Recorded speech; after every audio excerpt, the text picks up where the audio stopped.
This is Victor Oscar 1 Oscar Papa.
Oscar Papa, checking if the frequency is in use, please.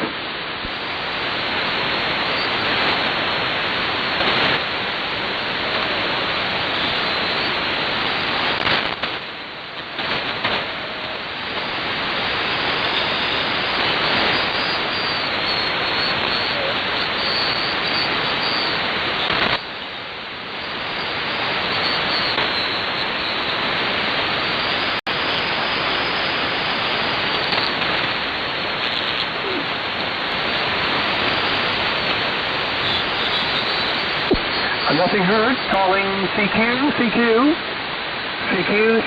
here on AM. This is VO10P, Victor Oscar number 1, Oscar Papa.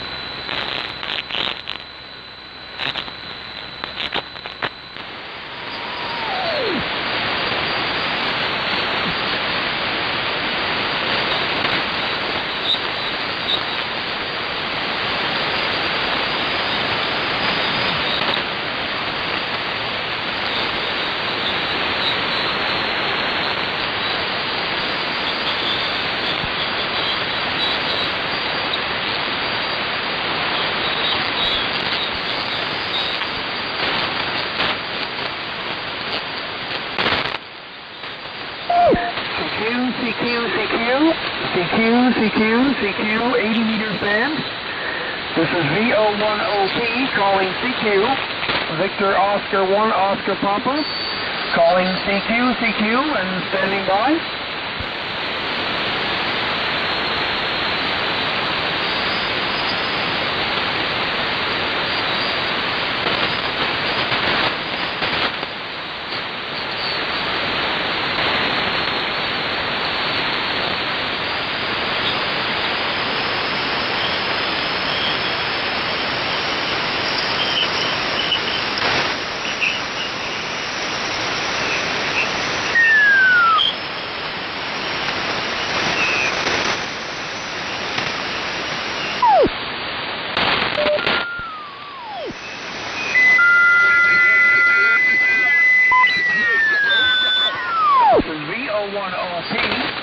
Victor Oscar number 1, Oscar Papa, calling CQ, and standing by for a call.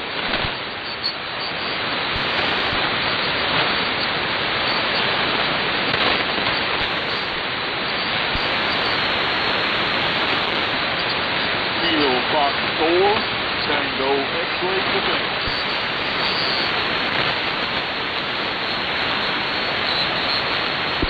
Kilowatt Fox 4 Tango X-ray question mark.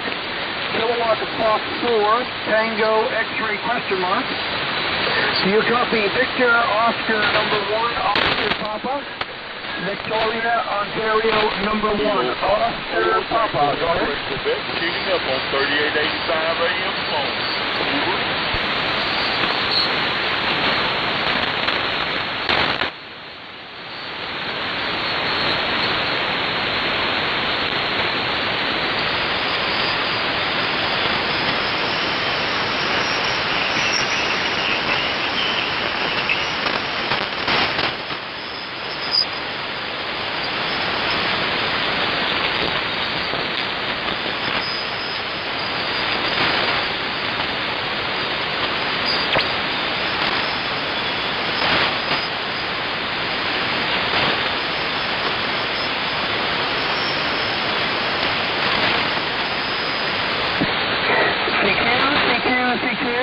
CQ, CQ, CQ.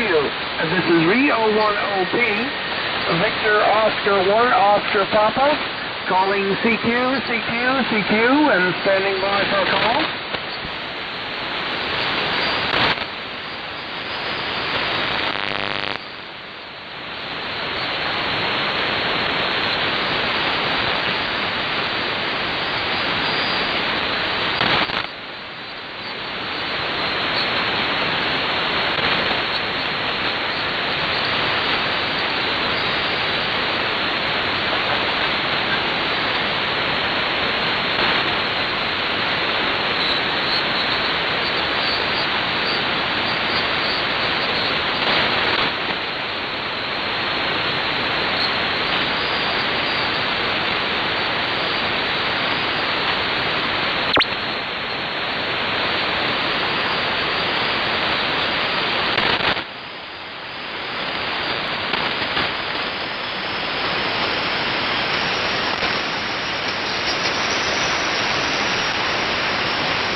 W1 VCM testing.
Windows 10, the operating system when the security feature is returns W1 VCM illegal testing. error message to the server.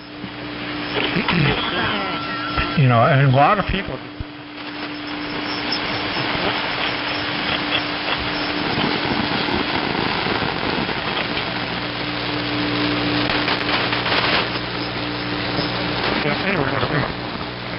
Security setting. It's not difficult to correct.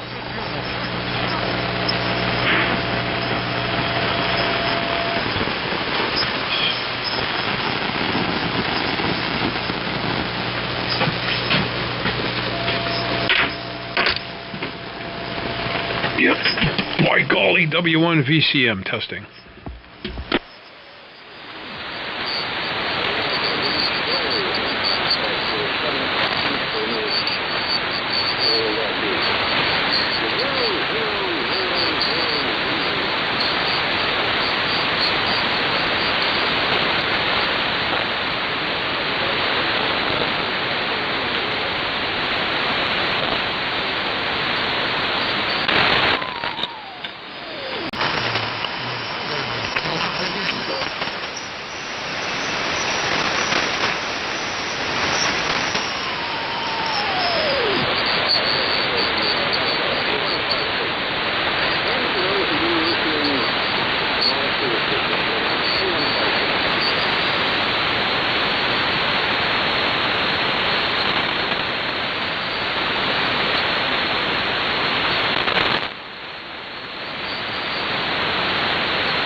Since I was in college.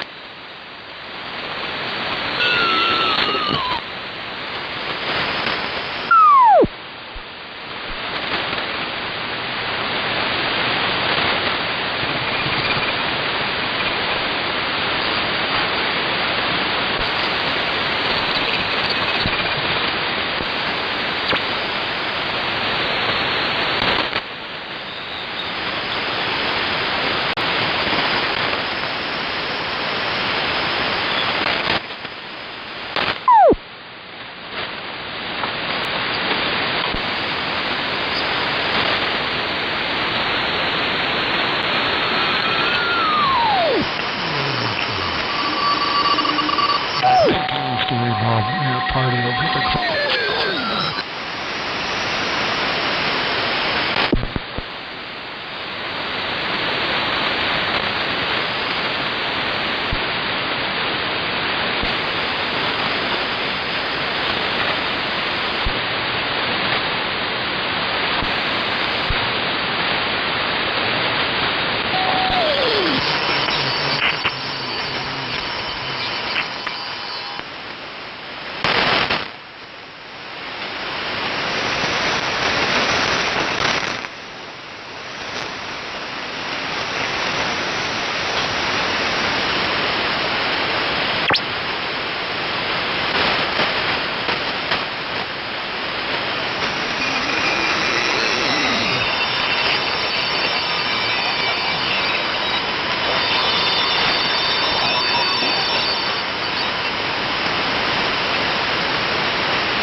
apparently they're doing a new thing. I've never seen this before. I just had something delivered here. I had something...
Yeah. There is a carrier.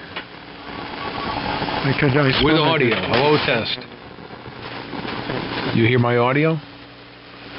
Oh, okay, very good. I don't hear it in the phone, that's all.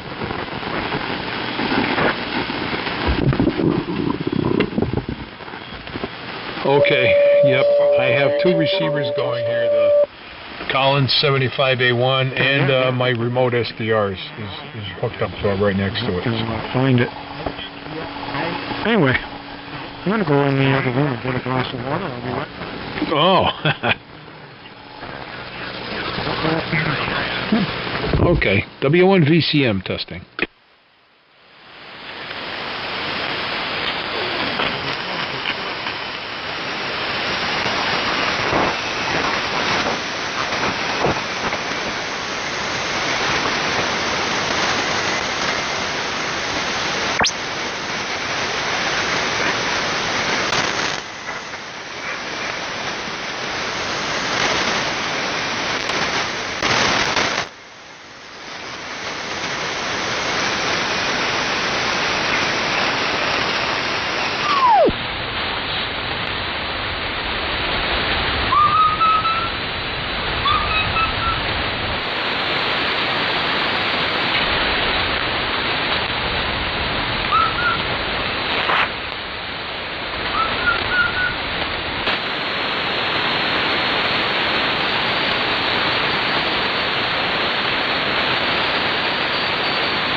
Test 1, 2, 3, 4, 4, 4.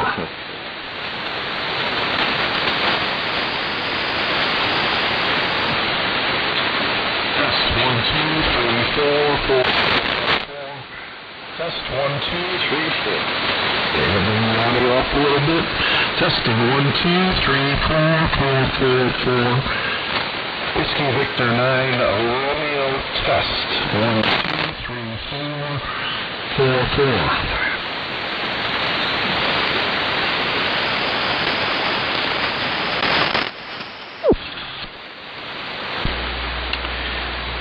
This is N3 TQW testing.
Test 1, 2, test 1, 2, test 1, 2, 3, 4, 4, 4.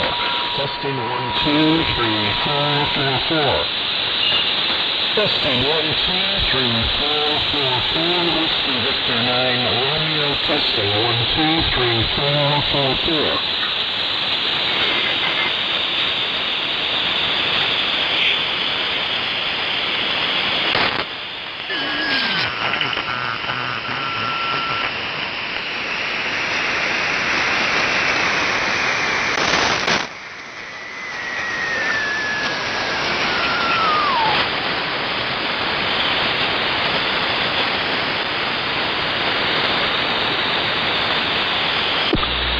QRZ is the frequency in use. This is N3TQW.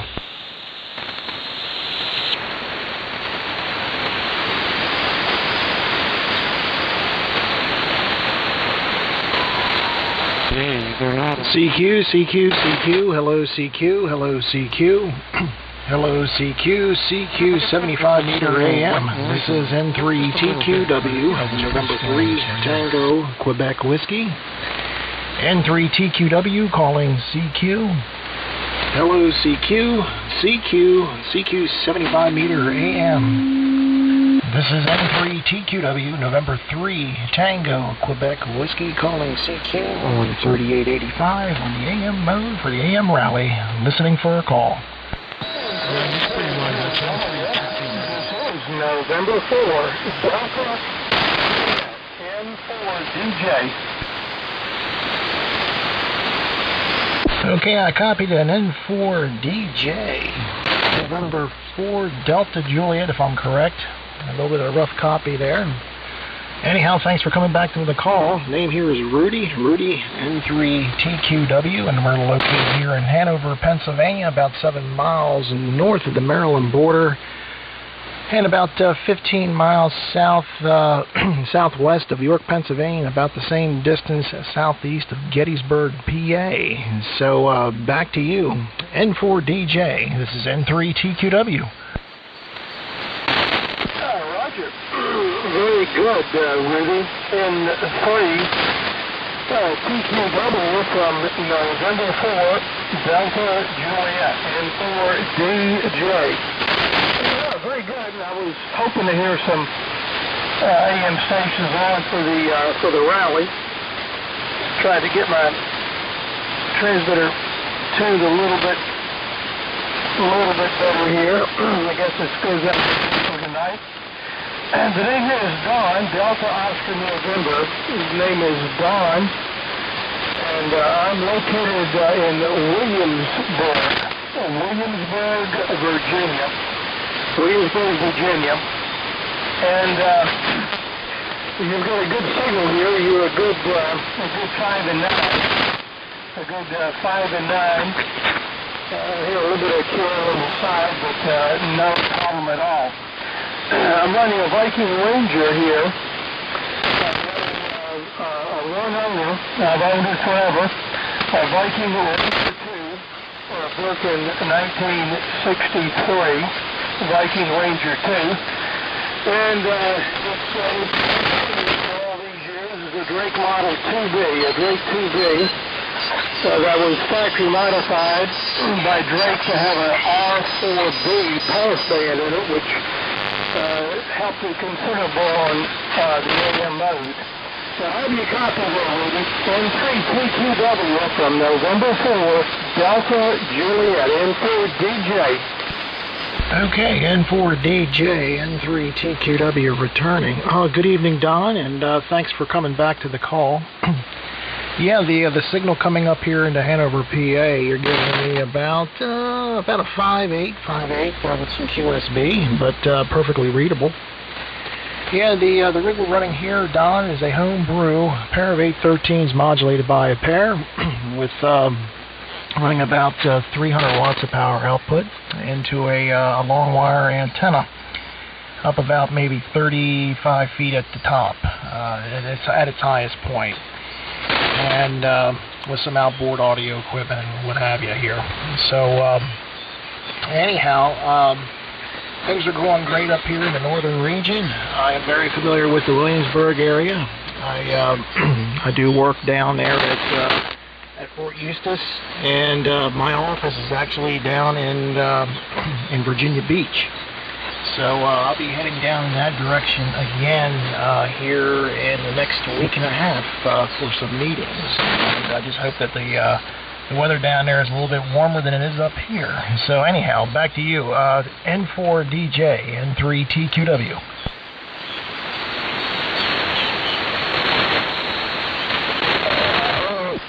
I'm not sure what I just said. I think I hit a key. N3TQW. This is November 4, Delta Juliet, N4DJ. Okay, very good. Excellent copy. And the A13s, you got a pair of A13s modulated by a pair of A13s. Wow. Back in the 70s, somewhere around 1970, I had a pair of A13s. I built an A13 amplifier, and when I was building it, a whole bunch of the older AM guys that I used to talk to on 20 meters sent me some A13s. I got A13s from several different sources. A local up here gave me a couple of A13s. A famous writer or cartoonist for 73 magazine sent me a WDMN 7213. I found down in Florida, W4ZZZ. I believe he sent me 2 A13s. More A13s than I knew what to do with. So I built an A13 modulator. I had never heard of an A13 modulator. And I thought to myself, there's absolutely no reason in this world why I can't build a modulator using 2 of my A13s and let them modulate my other 2 A13s. So, and I haven't heard very many like that on the air, Rudy. So I've been on AM a long time. So back up to I think I got off on a tangent there. My antenna is it's an inverted valve. This particular antenna, I'm trying out for the first time tonight. It's an inverted L for 160 meters. It is a three-quarter wave resonant. It's three-quarter wave resonant here on 80 meters. And so I'm feeding it directly on 80 meters. I put a jumper across the vacuum variable, and it's 3/4 of a wave here on 80. So I've got a good, about a 1.6 SWR, so it's working great. And on 160 meters, I've been feeding it with a vacuum variable. That's a 3/8 wave on 160. And the vacuum variable tunes out the reactance, and it gives me a perfect match on 160 meters wherever I want to go. N3TQW from November 4, Delta Juliet. Okay, for DJ N3TQW. Very good, Don, on the 813. Now, having a load of 813s. Yeah, I got a few here myself for spares for this rig, and I think about out of the 10 that I have maybe 6 that are matched pairs, and the rest of them, they're just, basically if I need to put one in, just to get the rig up and going, I'm ready to roll. But the modulator here, I mean, it's good for about 175 to 180 watts of power, and it does drive the 813 RF deck quite well. And the way I got this set up here is I am actually using a 100 watt. Actually, I did have a PVCS 800 hooked to the modulator to drive a 45 watt audio transformer in backwards mode. Actually, I'm just loading the secondary audio transformer using the primary to tickle the grids of the 813s, and that's basically how I'm doing it right presently. So there's no preamp or nothing. So it's basically acting as a power modulator for the RF deck, the power amplifier. And it's in it's a triode connected as well. So that's how this system is set up. Yeah, my long wire that I'm using is 125 foot. It actually runs outside directly north and cuts to the west. And it's actually I actually got a wire tuner in the attic. And it works well on 40 and 80. All I got to do is just flip a switch and tune it up on 40 and then switch it back and go right back down to 80 meters. So I actually use that antenna quite a bit here on 75 and 80, and it does well. My property arrangement, I'm sort of like restricted on space a little bit, and fortunately I was able to get the thing up, so it's working well. I also and vertical that I can swing over to, but it just does not have the oomph to get a signal out there compared to the long wire that I'm using right now. So anyhow, I'll send it back to you, and we'll see if there's any other stations like to hop on in. This is N3TQW.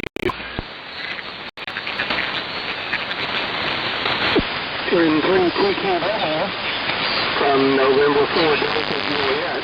Well, I probably might have somebody hop in there, particularly since it's the AM rally.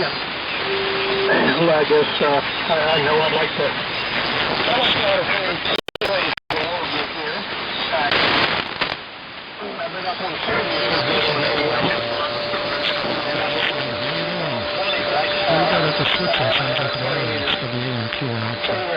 so in a long time. I've had some on 15 and some on 10 meters, but I've had a long dry spell on 20 meters.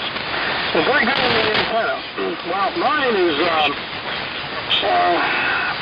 mine's interesting. I've got about 100 foot of coax running to a box with a vacuum variable in it, and then from there I go straight up and have about 50 feet, and then I bend over and I start going home.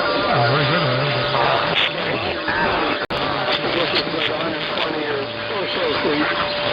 That's a rookie.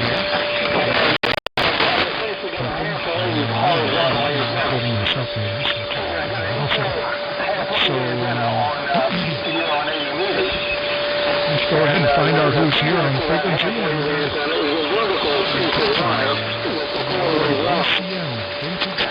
I guess I could say that's a quarter wave.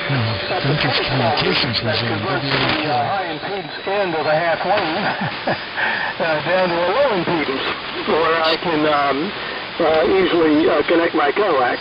So I guess there's a whole lot of ways to look at these antennas. But anyway, so it's a 3/4 wave piece of wire in an L configuration. And it's seeming to work. I got down on CW and did some checking with the reverse beacon network a couple of hours ago, and I was getting hits in Europe and all over the place. So it really encouraged me that the antennas work out. I'm ready to take my inverted V down. I've got an inverted V for 80 meters that I put up last year for the AM rally. Sort of temporarily for the AM rally last year. It's still up, and I've been using it from time to time, but it's nothing to brag about. So back to you, and let's see, maybe we'll get some activity in here. N3TQW, Rudy, Hanover, Pennsylvania. This is November 4, Delta Juliet, Don, near Williamsburg, Virginia. Go ahead.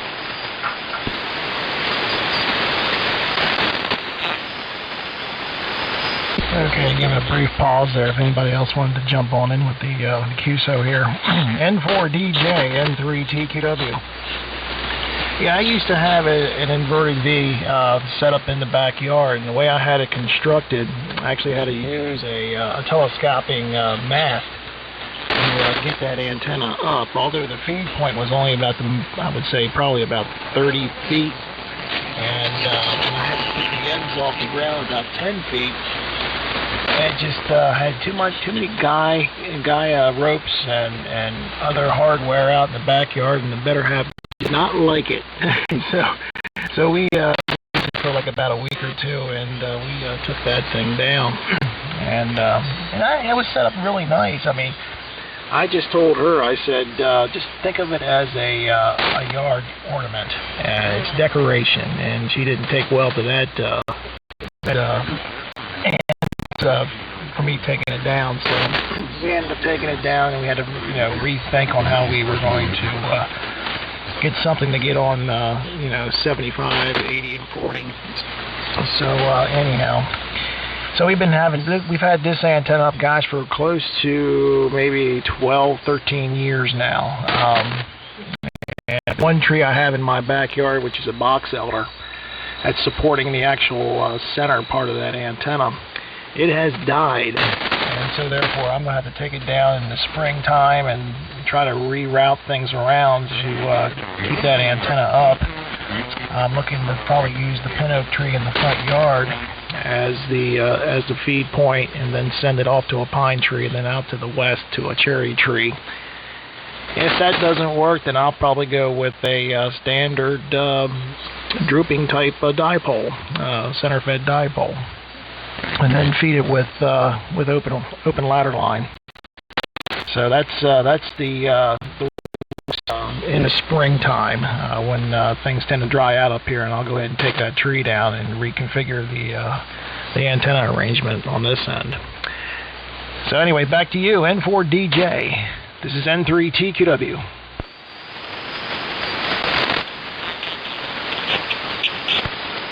N3TQW from November 4 Delta Juliet, N4DJ. Well, I think your signal's getting a little bit stronger. I'm hoping things are gonna improve here. Mention your output power. I didn't catch it. What the bottom line is of those 2813s you've got there as an amplifier. I think I'm getting 45 to 50 watts out of the Viking Ranger here, and that depends on what meter you're looking at. I've got a good 50 watts out of it on an old Heathkit meter. And I got 45 watts of it on the Drake watt meter. And so like they say, the guy with 2 watts never knows what time it is for sure. I never know how much power I'm putting out because I got too many watt meters. I suppose I need to go get my Bird watt meter out of the garage, and I could be a little bit more confident, but it doesn't really matter. I'm running 65 watts DC input to the Viking Ranger because that's what it is rated at, and heaven knows what the output is really, but it's got to be less than that. And yeah, very good. Well, I've had a bunch of antennas here. Work. I guarantee you can make anything work. My first antenna was an input wire. It was my SWL piece of wire, and when I was 14 years old, I built a Heathkit DX60, and I wanted to get on the air real bad with that, and I didn't have a, quote, transmitting antenna, so I thought about it a while, and I decided that there was a possibility that Pi network would tune my wire antenna if it was the right length, and sure enough, it was a critical length that I could tune on 40 meter CW with the DX60. So I got on the air with an infrared wire. So it was a number 14 wire, and I just sort of I bent it over big enough that it would fit in a SO239, and I stuck it in the back of that DX60, and I had a ground wire running from the chassis to a couple of pipes I'd driven in the ground outside my bedroom window, and I worked all over the place with that. So, and from then on, we have had a multitude of antennas. Right now, I've got three 20-meter dipoles So with a flick of a switch, I can cover darn near any direction in the world. It will be broadside, or reasonably broadside to a 20-meter dipole. And not only are they 20-meter dipoles, they're fan dipoles. They're both for 20 and 10 meters. I got 2 for 20 and well, 2 of them are 20-10 dipoles. The third one is just a 20-meter dipole. As soon as the weather gets better, I got to convert that to a 2010 also, because it makes a world of a difference whether somebody's off the end of a high dipole or if they're broadside. And I get 2, sometimes 3, 2 of those dipoles. And if I call somebody I can hear on the wrong dipole and they don't come back, I switch the dipole to the correct one, and they almost always come back. So I do a lot of contesting, so I have a lot of contacts on these dipoles. And I also got a 40-meter dipole, which is further in the backyard, and I use it also on 15 meters. And I've also got a couple of pulleys up in some trees where during a DX contest, I'm likely to go there in the morning and pull up a 15-meter dipole and work 15 meters and then drop it down and put up a 20 later. That's a lot of work. I need to make a 20, 15, and 10-meter fan dipole. I've had fan dipoles for a long, long time, and they work pretty good. So back up to you. Let's see if anybody's heard us on frequency yet. N3TQW. This is N4DJ, and we're looking for AM rally.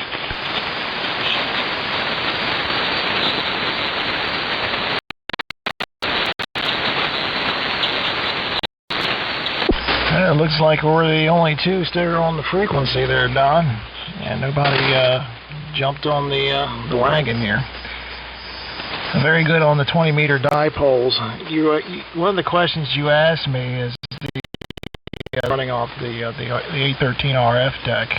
Let me see what we have here. I am doing 310 out right now. RF carrier around 1250 watts out PEP. So that is the power output, and yeah, the band is like going up and down right now. A couple of times you had a little bit of a QSB there, and you faded out and came right back in again, strong as ever. And so the band's sort of like in the infancy of trying to get it back together.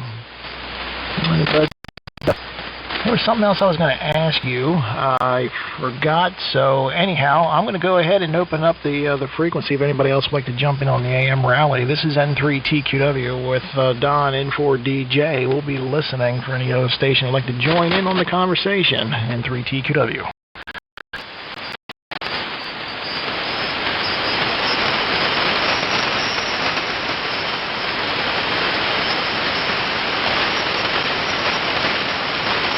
Oh boy, I hear nothing but silence. Gee whiz. It's dark here, and the station's on. So I'm going to stand by here also, and maybe we'll just stick a word in here, or call CQ, or do something. N3TQW, N4DJ. Okay there, Don. Yeah, I'm going to do the same thing. I'm just going to go ahead and make a general call out there and see if anybody else wants to jump in.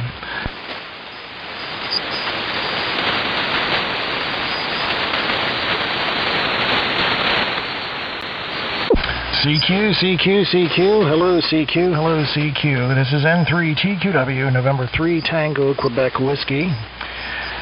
N3TQW calling CQ for the AM rally. Hello, CQ. CQ 75 meter AM. This is November 3 Tango Quebec Whiskey. N3TQW calling CQ for the AM rally, listening for a call. Over NZZ on 3885. Okay, I heard another station come in there, but you took a deep fade on me. Come back again. This is N3TQW listening. Yes, Kilo Golf 4, November, Victor Zulu here in Stanley, North Carolina. KG4N, over.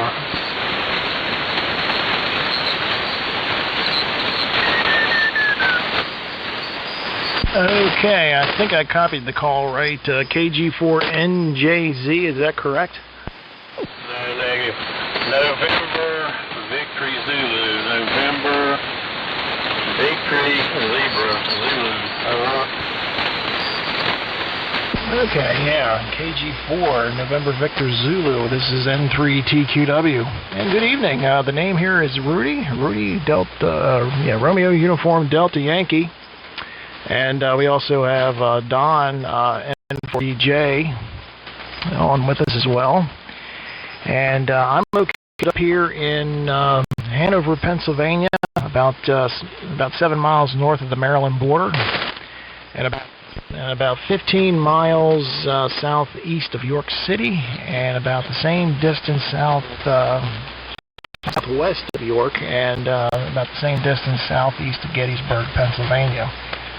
So the signal that I'm getting from you is pretty marginal with some QSB, but we'll see if we can just pull you out. It seems like the band's just in its infancy trying to get itself together here. So over to you. Give us your name and your location one more time there. This is N3TQW listening. Yeah, N3GW, KG4NVZ. Name here is Sid. Sierra India Delta Sid. I'm here in a little town called Stanley, North Carolina, part of Gaston County, and 15 miles northwest of Charlotte, North Carolina.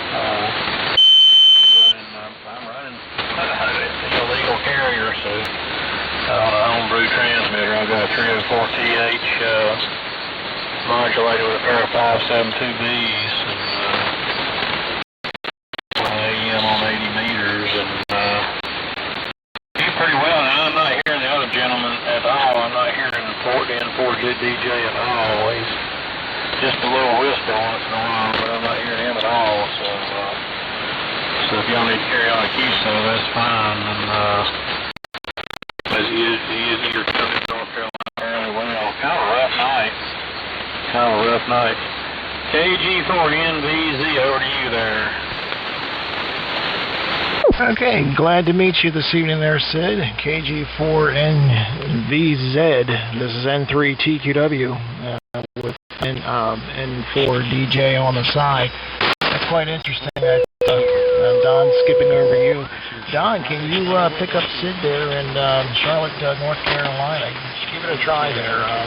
N4DJ. This is N3TQW. Roger, N3TQW in KG4NVZ. KG4NVZ. Sid, this is Don, November 4, Delta Juliet. November 4, Delta Juliet. I'm talking to you about a 5 and 7 here. 5 and 7 into Williamsburg, Virginia. So let me see here. I wish I could twist to my other end. I'm stuck on this one tonight. So I'd like to see if, let me see, Rudy, I'm going to see if you can ask him if he's copied me, because I'm afraid to turn it to him. N3TQW, this is DJ, over. Okay, N4DJ, N3TQW. Sid, can you copy Don out of Williamsport, Virginia, or are you having still problems trying to read him? Over to you. KG4N, November Victor Zulu. This is N3. Evidently, the band must be long. Virginia's just right over from North Carolina, so band must be long. I'm not hearing him. I got just a faint, simple letters of his call sign, but just not hearing him. So I guess the band's running long tonight. So and I don't know my antennas, the position to go up and down the East Coast fairly well, and I'm not hearing him. I also have a broadcast. Way down in the States,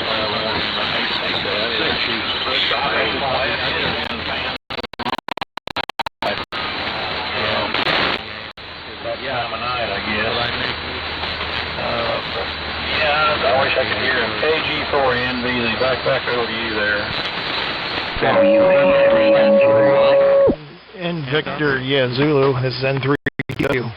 Yeah, Don was saying that he's got a 5x7 signal on you down there in Charlotte, Williamsburg, down in Williamsburg, Virginia. So, yeah, the band's probably is going long. And your signal came up. You're giving me about 7 to 8 S units right now with some QSB. But you're getting just, you know, a decent copy on you there. So anyhow, yeah, we're running a up here. Our setup is a pair of 813s modulated by a pair homebrew rig, and putting out about 310 watts of carrier, and we're loading it up into a 125-foot long wire antenna, and that's what we're using on this end. And Don, he's running a Ranger, and doing about 40 watts of power into a long wire antenna as well. So back to you there, Sid. KG4 NVZ. This is N3TQW. That's another station made a copy. W3.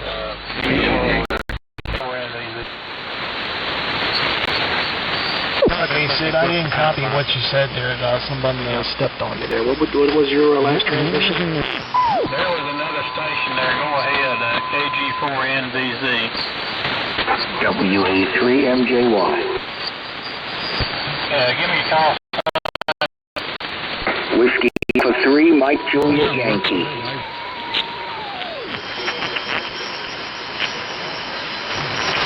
I work around it, but yeah, it works quite well. Pretty much prevents you from making errors. Hanover, Pennsylvania. So back to you.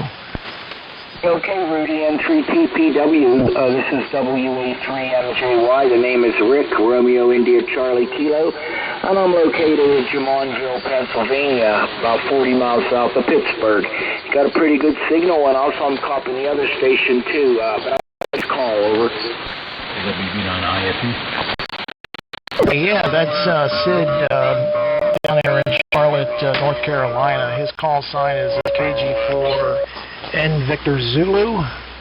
And we also have Don N4DJ down in Williamsburg, Virginia. It actually is kind of important. Don Actually, a lot of people use these automated logging programs. Other than Don can hear Sid, but Sid can't hear Don. So, but anyhow, very good, Rick.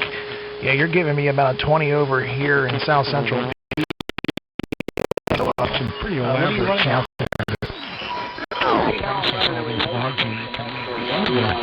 Statistics what people are using for equipment, people logging thousands of QSOs. And the antenna is a dipole about 70 feet in the air at the highest point. Over. Yeah, QSL, yeah, you got a really good strong signal over here. You got a little bit of echo on your audio, but statistical analysis on all the equipment and stuff like that. It really gives a nice characteristic of what people are actually using equipment on the air. It's pretty neat. I'll go ahead and turn it down when I do all the data reduction to results. To Don, N4DJ, see if we can work you there. N4DJ, Don, go ahead and pick it up. This is N3TQW. Roger. N3TQW in the group 3MJY. November 4, Delta Juliet. November 4, Delta Juliet. And Rick, I'm talking to you quite well here. Sid was taking some really deep plays. Position with Sid. He was dropping out of it. He was in and out here, so he's just not at the right distance. And Rick, you're coming in to do 5 and 8 into Williamsburg, Virginia. And my name is Don. Delta Oscar November. Name is Don. I'm running my original 1963 brand new Viking Ranger 2. and a drink model of 2B, a drink 2B, and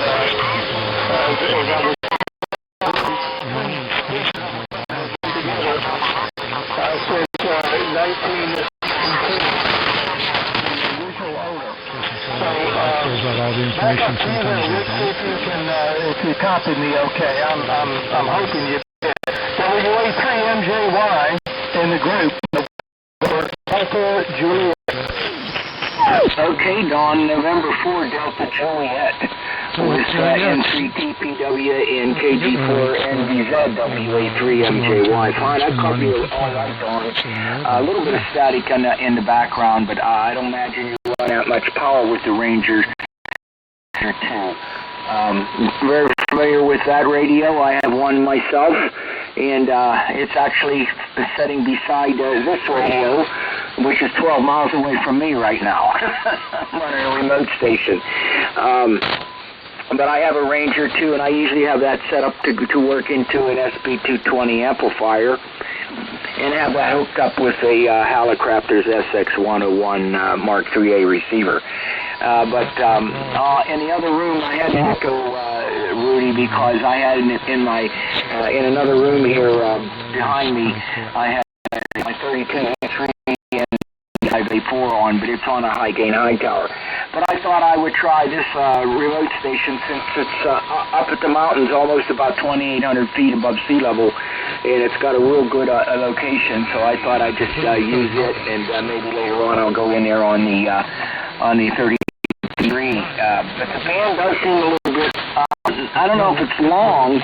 It's kind of intermediate, I would guess, because Hanover is not that far from here. It's on the other side of the state. From where I am. I'm in western Pennsylvania, and yours more eastern central Pennsylvania. But I'm familiar where Hanover is.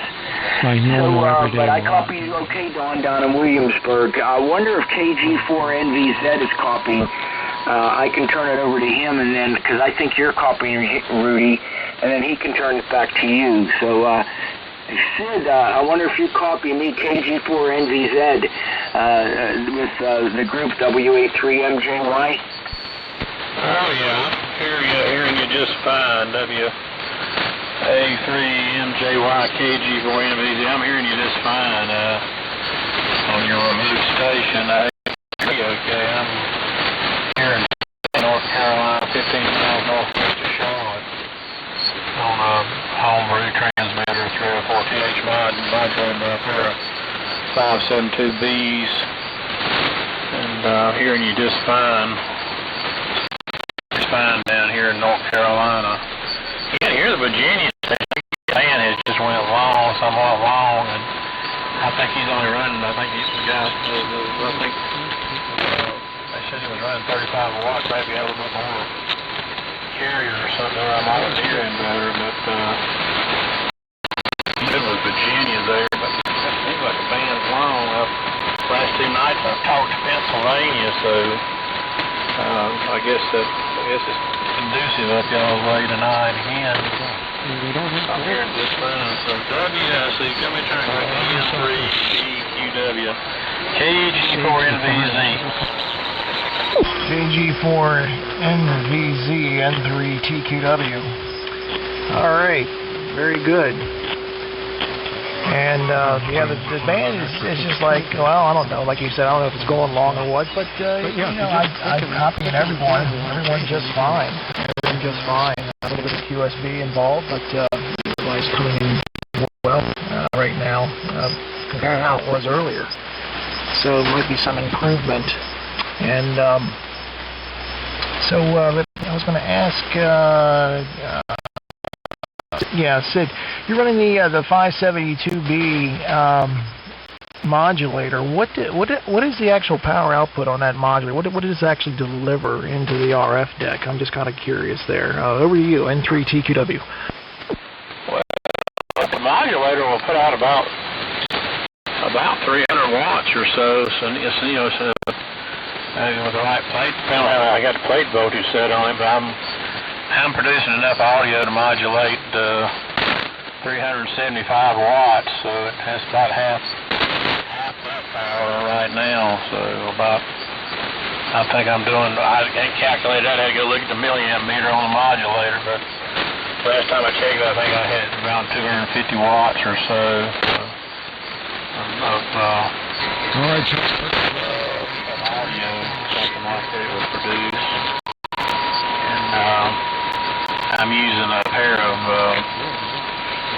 6L6s and, or actually 5881s and 6SN7 and 12AT7 for a mic preamplifier, and the 6SN7 is the phase inverter and the preamp for the power part of the mic for the amplifier, and then I go through it puts out 8 ohms, and I go down to the modulator and I use a reverse back semi-volt line transfer, semi-volt taps, and went through there with my own meter and found roughly what was the center tap of that, and I drive the grids with that reverse semi-volt line transformer, and works out pretty good. I was using a smaller transformer to drive the grids when it kept burning those out. It was like 10 watt or something, and it just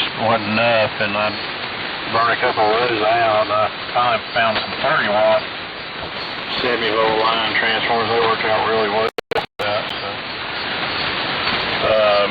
so let me turn it back over to N3GQW now.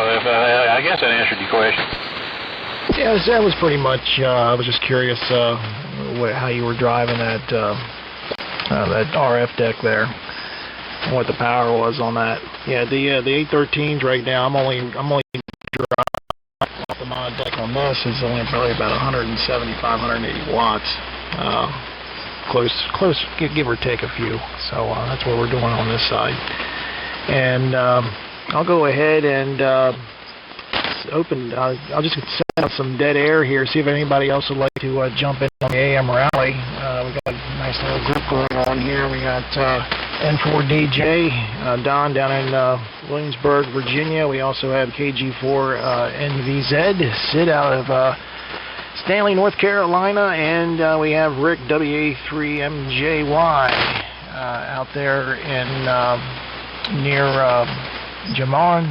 I don't know if I can pronounce that right or not. Jamon, Pennsylvania. If I'm correct on that, you may have to correct me on that there, there Rick. But any other station out there like to jump in on the conversation, would be happy to. This is N3TQW.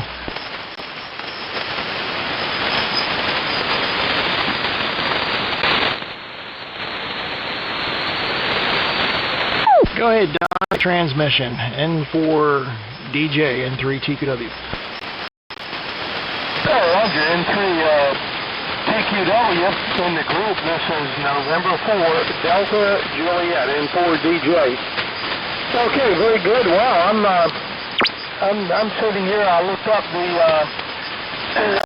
the critical frequency, and according to all of the sites that I'm finding here, we are still below the critical frequency, so the band should not have gone long. In fact, it looks to me like the critical frequency is about 6 megacycles, so everything that we're putting up ought to be coming back down in your neighbor's backyard. I would expect at the moment. Theoretical, of course, so it doesn't always happen that way in the real world.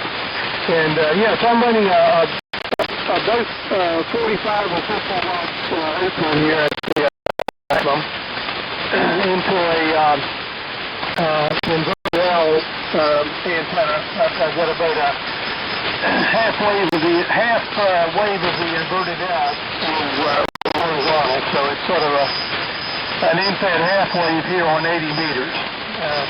You can look at the antenna and analyze it and describe it in many, many different ways.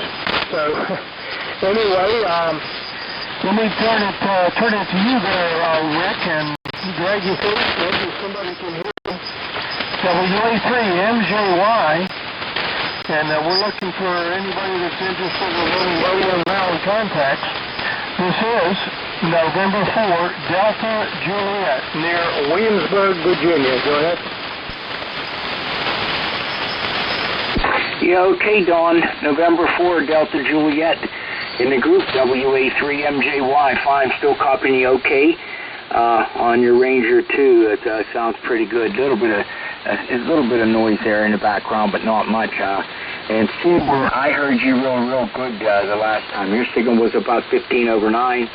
And of course, Rudy, you're 40. You were working 40 over X9 on the last transmission that you made. I use this setup typically on Sunday mornings. I run the prenet for the DX60 now on Sunday morning. I usually get in here about 6, a little after 6 in the morning, and run it till the net starts at 8 o'clock. And I do my little bit there, and then I'm out heading to church.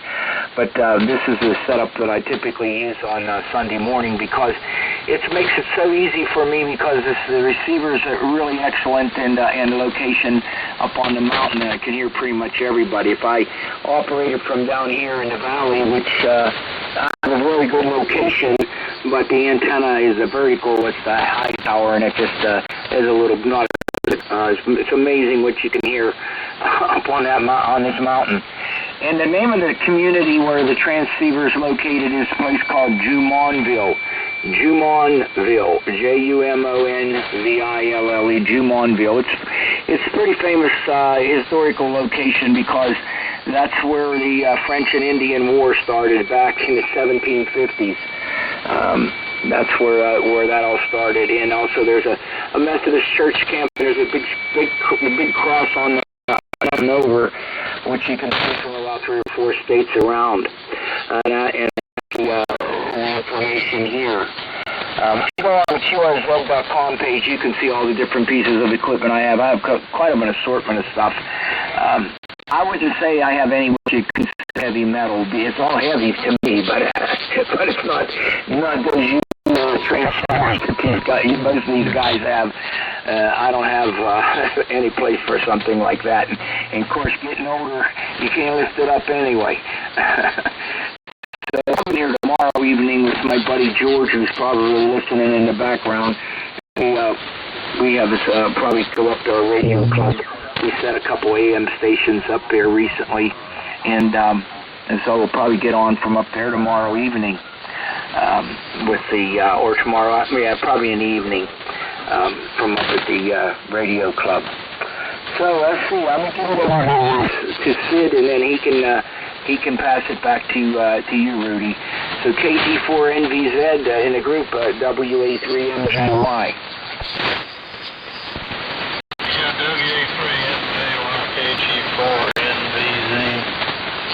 Yeah, another thing on my modulator too, that was I meant to mention to you a while ago, was that the non-transformer that here is supposedly out of an old BC610.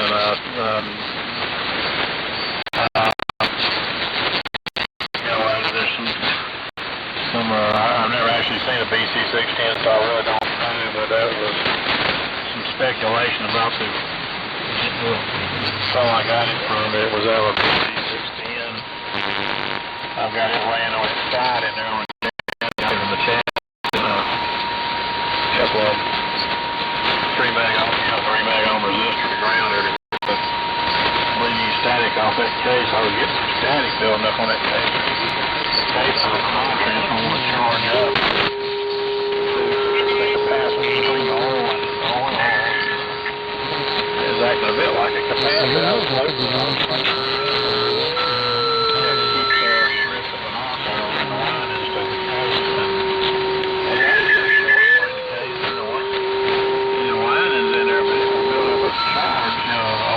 the transformer that I had to bleed off, and 7,000 volts.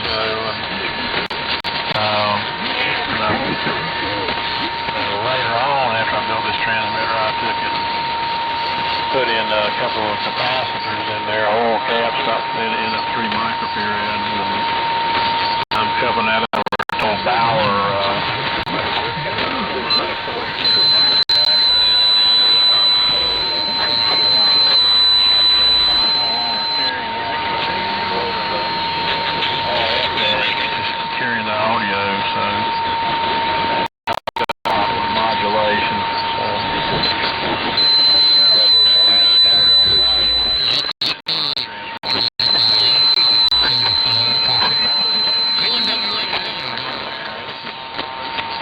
do to work on a mod deck. Now you got to kind of take everything off and hit it with a Jesus stick and reach back through it under mine and get kind of remove the capacitor and get back to the unhook the modulator deck. But I've got enough leads I can pull the mod deck out far enough to change tubes in it, but if I have a problem, I have to get it out. But ever since I got that new transformer in there, I haven't had any trouble with it. I haven't done no 10-watt transformers work. I had a bunch of them. That's why I was trying to use them, and they just couldn't handle the wattage driving those tubes. And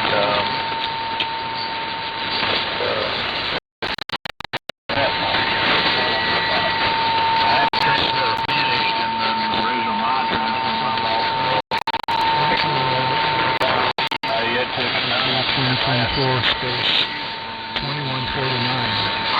So I got one from Don, K4CYP. He's wanting a mod transformer from that's in there now, and later on at the ham test, I had bought a big old RCA test a PTA1MX, and I got a bunch of extra mod iron. I got a 300 watt extra mod transformer 1-to-1, and then I got an extra set of iron, mod iron for the RCA, and like I said, I'm thinking this mod transformer, the reactor I got is driving a power. Assuming I'm not all that it is. Modulation going down. What's happening here?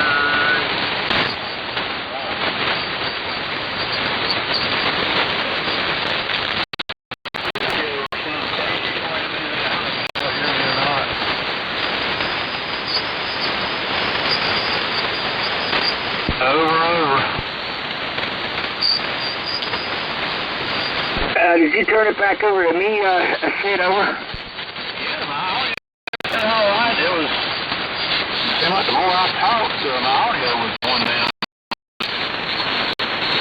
Yeah, your signal took a little bit of a dive that time to hear. Are you still copying here, Rudy? N3TQWWA3MJY? Yeah, I'm still copying, but I was sitting there watching my scope, and that thing just was declining here. I might need to repeat my transmitter.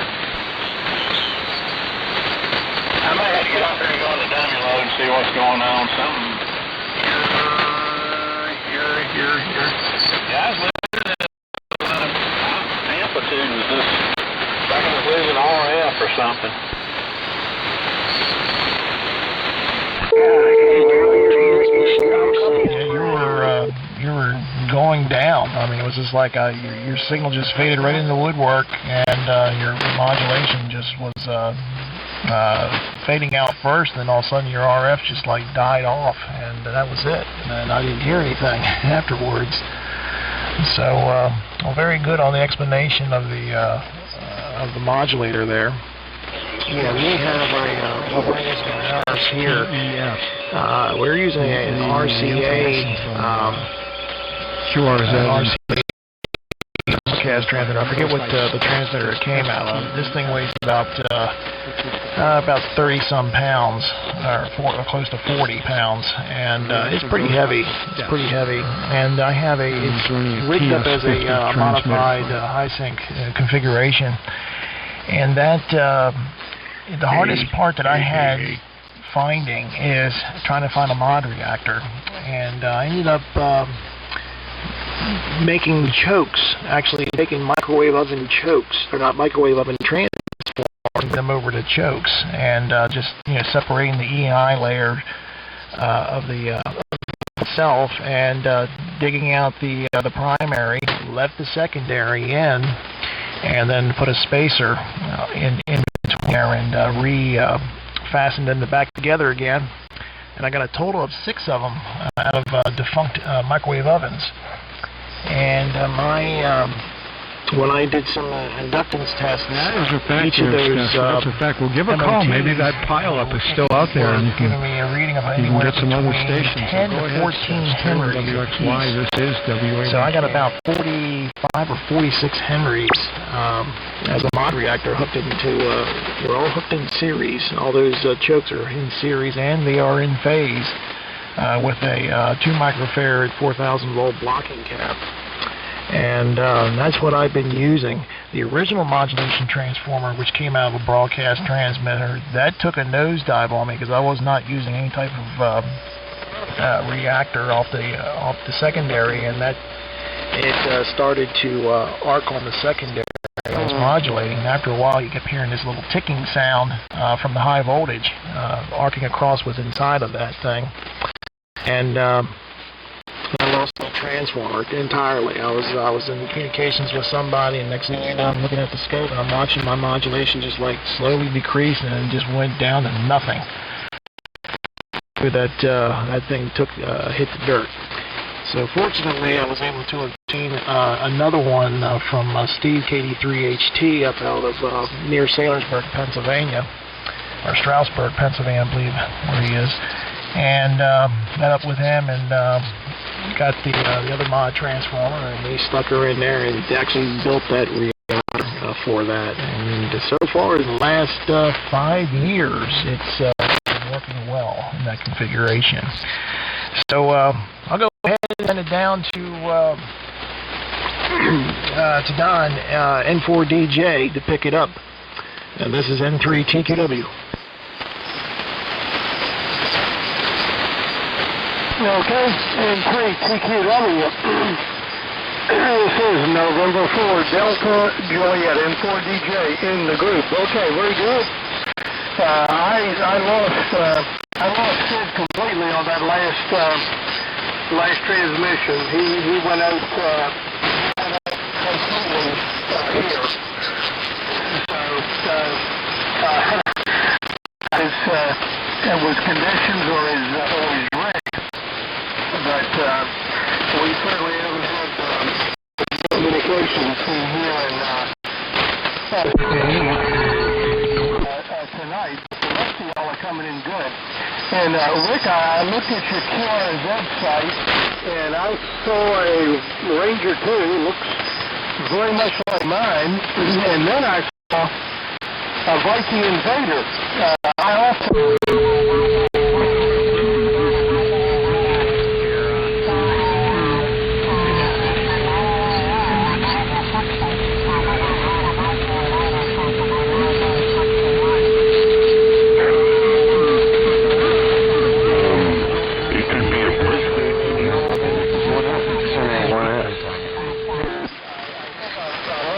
oscillator. The last time I tried to fire it up, everything seemed to work, but it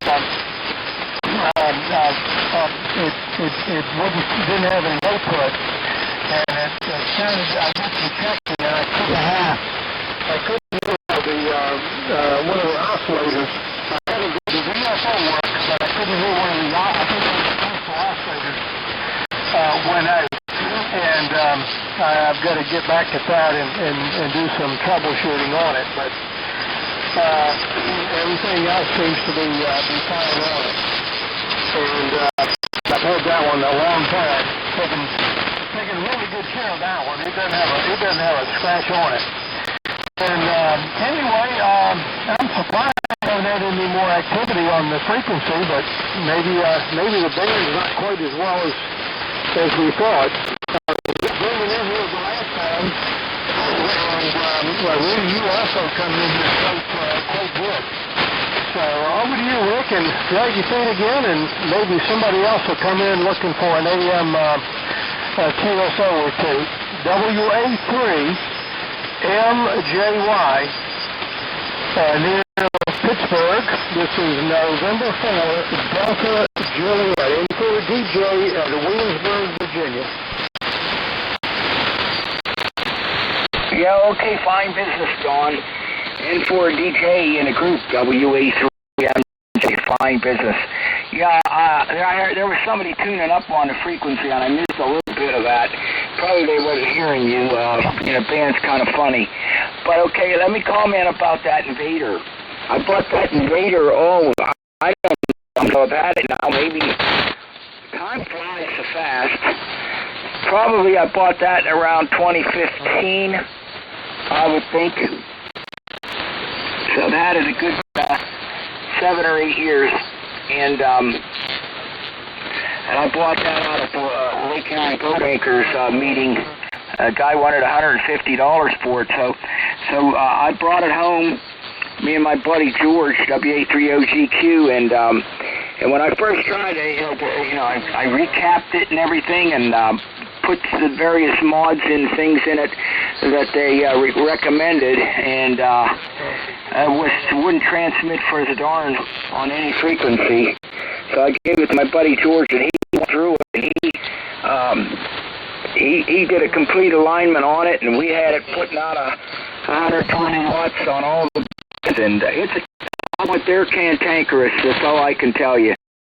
And then I made modifications to it. I put a relay inside and a little switch on the side of it that I can throw, which will bypass the sideband, so you get double sideband out of it. And I made some changes to some of the capacitor sizes and things, and got it sounding pretty good as an AM transmitter. The problem is it's very unstable as far as the power level. I mean, you can get it all set up right, and then all of a sudden it'll start moving around on you. It doesn't do it on single sideband, but it does do it on AM. But I'm going to tell you what the main problem you have in those transmitters. And I've found this out because mine was giving me all kind of problems, and also a fellow named Clark Turner. He's out in Phoenix area, and he and I talked several hours on the phone and on and through emails and everything, because he had the same problems. And there's a transformer. It looks like a little IF can inside that transmitter, and it is called T2, T as in Thomas 2. That transformer, what happens to it is you get silver mica disease. The capacitors inside inside the base of that transformer, and over the years that mica leaches out and it causes problems.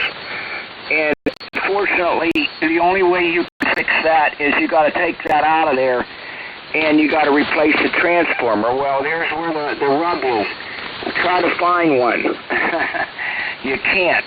So what I did is I took a 10.7 megacycle IF can from, that would be, you would put in an FM radio, tube type FM radio, and I changed the value of, I found one that didn't have the capacitors built in the base, okay, and I could, if you want information on it, you can send me an email. You look me up on qrz.com and send me an email, and I can send you all the information. And all I did was took the capacitors and then put that in there. It fits right in, and then did an adjustment, and it just works fine. So that could be your problem. That could be your problem, Dawn. But if you get them set up right, they do work well. They don't put out much power out on AM. I run it in an amplifier when I use it. But I always wanted one because it had that big slide rule valve. And the VFO is very stable once it's warmed up. I didn't have my VFO, and mine is very stable. So anyway, I hope that kind of helped you out a little bit with your Invader. So over to you, Rudy, N3TQW, and I might make this my last transmission. I'm going to tune around and see who else might be on. Thanks for letting me in, guys. This is WA3MJY. Okay there, Rick, WA3MJY, N3TQW. Very good. That was very interesting on how you managed to modify that, or that actually the transmitter. I I got to keep that in my mind. I was writing down some notes here on that. So, but anyhow, very good. At least you got that nice and stable again. And Don, that might be what he's claiming there. Might be your problem with yours. So, 73s to you there, Rick, and we'll probably work you later on during the weekend. So anyhow, go ahead, Don, pick it up and say your goodbyes to Rick there. N4DJ, this is N3TQW. Yeah, N3TQW and WA3WY. I think Sid is doing some troubleshooting. This is November 4, Delta Juliet, N4DJ. Okay, no, very good. And, well, Rick, very interesting on the Invader. I'm pretty sure that I troubleshot mine enough to not be able to hear one of the oscillators. I've got to go check my records, but one of the oscillators didn't kick off. And I thought it might be a tube. And I was a little bit too busy to tear into it, so it's on the back burner for a while. But I'm hoping one of these days I'll get back to it and get it up and running. A lot of frequencies in use. I've had it for so long, and I have not used it, and I probably won't use it. It's a beautiful looking rig. I wouldn't mind putting it in the living room on display, but as far as using it didn't seem to be too practical for me. It's a great sideband rig. I did use it on a single sideband, and I use it on CW. I don't think I ever used it on AM because I had the Viking Ranger sitting next to it, and anytime I was working seriously, I had the Viking Ranger turned on, and not the Invader. So anyway, let's go back up to Rudy, and we'll see if we can get some more activity. If not, I guess I may have to go looking around too. I would have thought we'd have been heard by now. N3TQW and 73 Rick will certainly look for you again. This is November 4, Delta Juliet, N4DJ, Williamsburg, Virginia. Go ahead. Okay, N4DJ. Good evening, Rick, and we'll talk to you later on. And so anyhow, yeah, if there's any other stations out there would like to join in with the conversation, feel free to do so. You have N4DJ Don out of Williamsport, Virginia, and you have myself, Rudy, N3TQW out of Hanover, PA. So we'll go ahead and release the frequency for a little bit and see if anybody wants to jump in. This is N3TQW.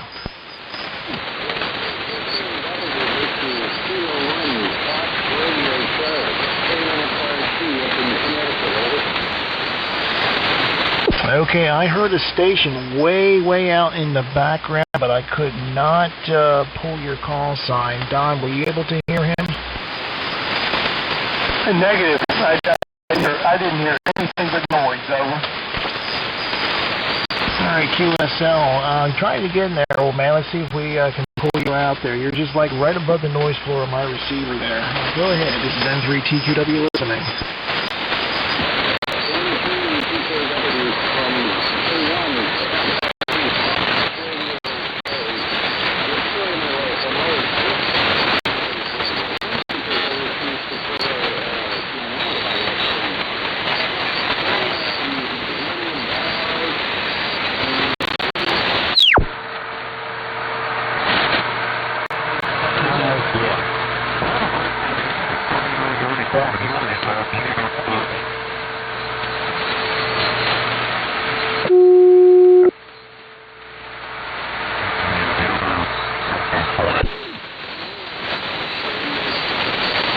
Yeah, I'm sorry there, sir. I cannot pull you out whatsoever.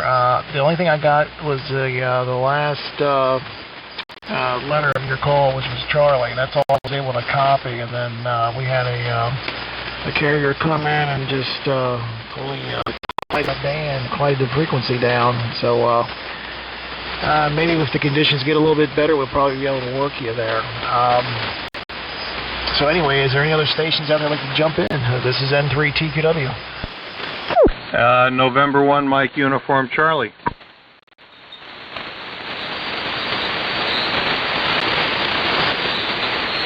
All right, good evening. Mike, Uniform Charlie. This is November 3, Tango, Quebec, Whiskey. Name here is Rudy, and we're located here in Hanover, Pennsylvania. And we also have Don N4DJ N4DJ out of Williamsport, Virginia. So go ahead and pick it up. N1MUC. This is 3TQW.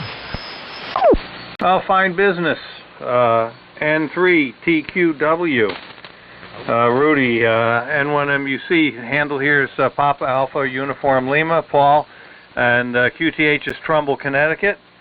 And we're running a Kenwood TS930S and a Heathkit SB200 linear with about 100 watts into a 75-meter dipole. Over. QSL on that. Yeah, you're giving me close to a 20 over S9 coming off of that SB200. Yeah, I haven't used my SB200 on AM. Last time I tried doing that, I ended up popping the two breakers on the top. So I'm just curious on how how much drive you're running into that, and what's the output on that thing. Back to you, N1MUC, N3TQW. Well, I've got about 12 watts going into it. At least if the meter on the, maybe closer to 20, somewhere between 12 and 20 if the meter on the Kenwood is correct. I adjust it so I get 100 watts out, and that gives me lots of headroom for positive peaks with AM. And actually I just changed to this frequency, so I gotta, there we go, reach up and just tune the Johnson matchbox a little bit. We feed the dipole with 450 ladder line from the shack. Yeah, no, I've had very good. I have not tripped any breakers or done anything else bad to it. Tubes are in good shape. I just picked up a couple spares if I need them. But so far, they're the tubes I put in it when I acquired it about 15 years ago. And they're still going strong. Over. Yeah, QSL. Very good. Yeah, the SB200 I've had this for about close to 20 years. And the gentleman who had it, he only used it like a couple of times and put it back. He actually built it and then put it back in the box.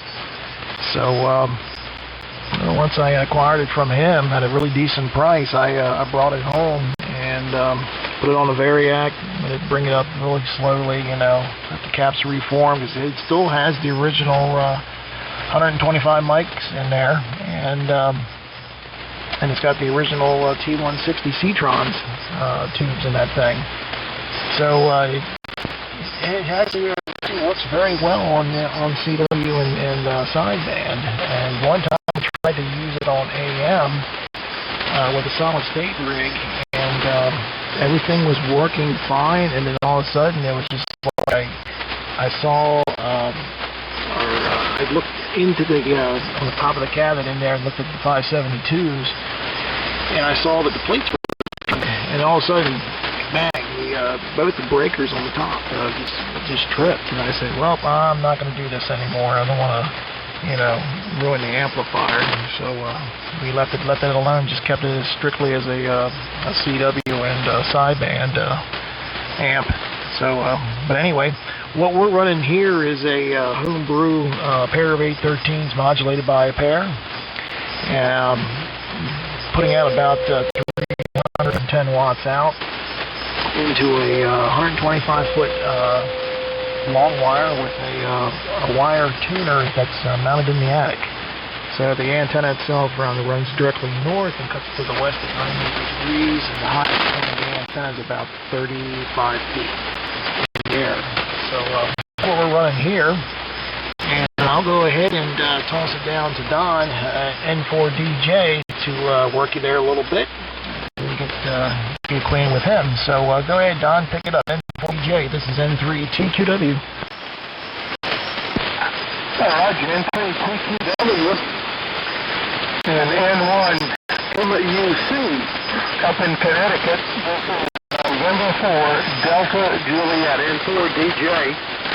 Very good evening, Paul. You've got a good 5 and 9 signal down here into Williamsburg, Virginia, which is part of the historic triangle in the state of Virginia. And a lot of history happened here way back in the 16 and 1700s. My name is Don, Delta Oscar November. Name is Don. I'm located in Williamsburg, Virginia. And I'm running a Viking Ranger. I'm running a Johnson Viking Ranger.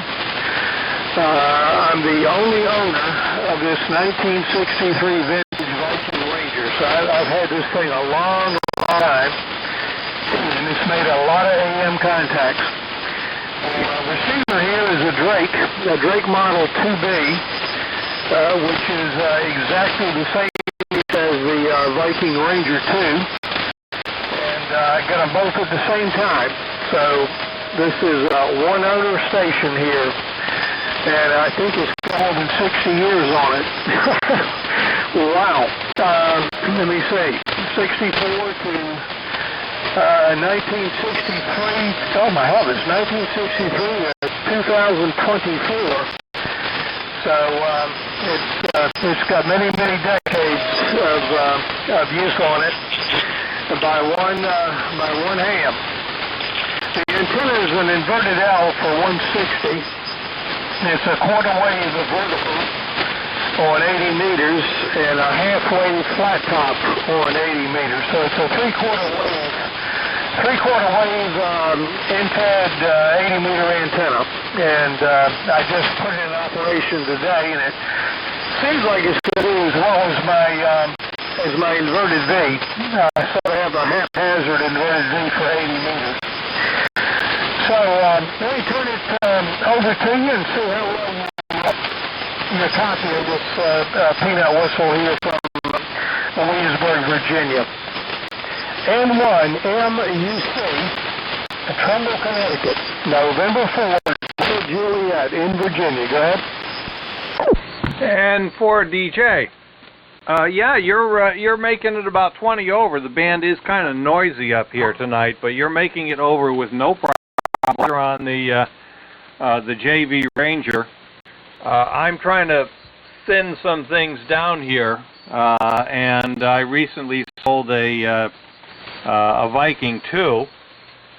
I have you mentioned your receiver. I have a Drake R4C. I'm not using it currently, but it's in fine operating shape. And hopefully later I want to get on 160. I have a broadcast transmitter, and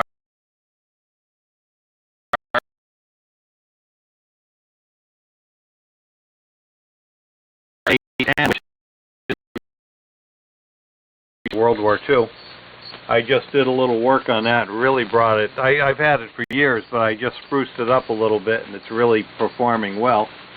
But you're making a good trip up here, Don, into Trumbull. And thanks for the contact. And yeah, also for Rudy, my dipole is 75 feet up. He said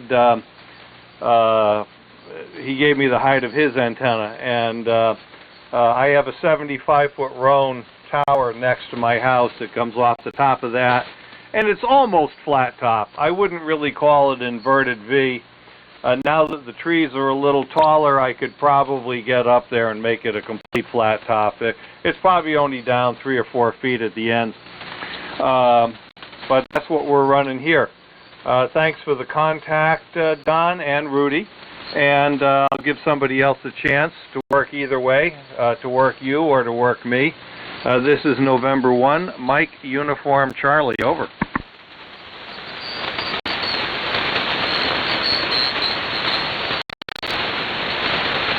All right, just give it a little bit of a break there. Anybody wants to jump in there? Very good there, Paul. Yeah, I wish I had a tower that height, but I'm getting up to an age now where I'm sort of getting second thoughts. Just to try to, I mean, I have the climbing gear to do it. I can climb up, but I haven't done it for a few years. And here I'm going to be, I just turned 58, and I'm getting close to the retirement age, and I don't know if I can, do tower work anymore. But very good. I should good height on that antenna there. Yeah, like mine's only up, like I said, the highest point is only like 35 feet. And the way I have it set up, I actually have a ground radio system in the backyard. It actually trickles out to the side, one side of the yard. I haven't extended it out to the front yet. That's been a few years now. So I am working against the ground. So. I guess that's the reason why this antenna seems to perform pretty well. I mean, I'm able to work all the way up to Timtron and all the way down to Florida and out past the Mississippi on this thing with no troubles. So very impressed with it on its operation and plus at its height. So anyhow, I'll go ahead and do the same thing. I'll go ahead and invite anybody who'd like to join in on the QSO for the AM rally.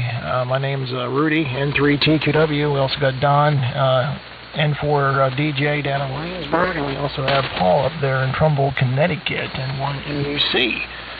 So anybody out there would like to jump in, make a contact, feel free to welcome to do so. N3TQW.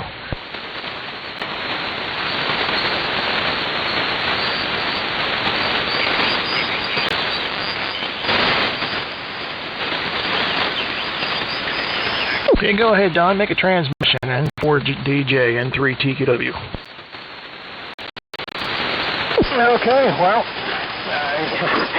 I almost wonder if the frequency was so bad if we didn't make a transmission every so often. My gosh, I would have thought. Let's see, what is it? It's after 8 o'clock. It's 8:30. It's getting close to 8:30. There ought to be somebody finishing supper, coming out and turning their AM rig on, particularly since it's been an advertised AM rally. I don't know. Anyway, very good in your ground system. Well, I have had, I usually go light on the ground system. My very first antenna in 1961 had two galvanized pipes that I drove into the ground for a ground system. Two galvanized pipes in the ground. Now, admittedly, I was in a high water table, and I lived on a salt marsh. And the salt water would come up and flood my two galvanized pipes that were in the ground. So I had a pretty good ground system, and I had an infrared wire, and I ultimately extended the infrared wire to be about 300 feet long. And when I increased the height, the length of it to 300 feet, I had an intermediate support that I put up. I put up a 70-foot self-supporting aluminum pallet. So my antenna would go from the base up to 70 foot on the tower, and then it would go the rest of the distance to a fairly tall pine tree. So I had a 300-foot piece of wire, and it worked great on 160. It worked extremely good on 160, and in those days, when you got on 160, you could only run 50 watts on the top power. 50 watts on the first 25 KC, and you could run 25 watts on the second 25 KC. And that was my introduction to infrared wires and so on.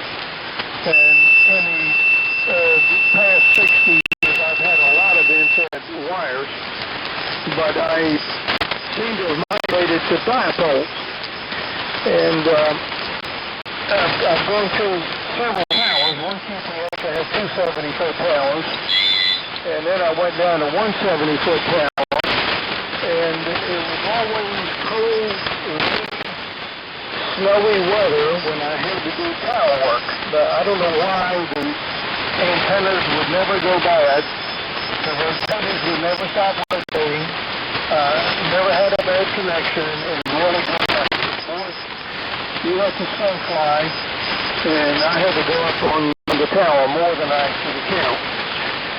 And I eventually relocated, and when I moved, I sold the tower, and when I got up here into the Williamsburg area, I had a brick in the backyard where I was going to put a tower, and I had saved up money for a tower, and I had to talk to the guy that in the neighborhood who had a backhoe about coming and digging a hole for me to be able to put up the tower.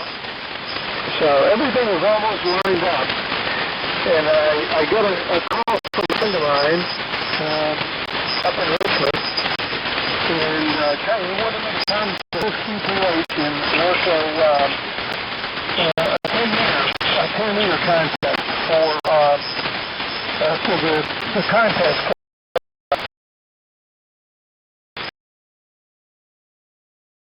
Another friend of mine insisted that I take his K3, aircraft K3 up there.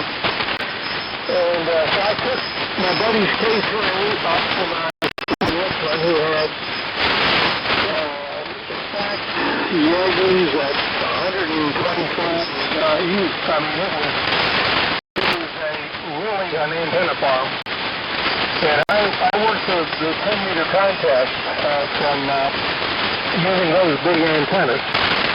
And when I came home from that, of course I also worked some contests from my home location.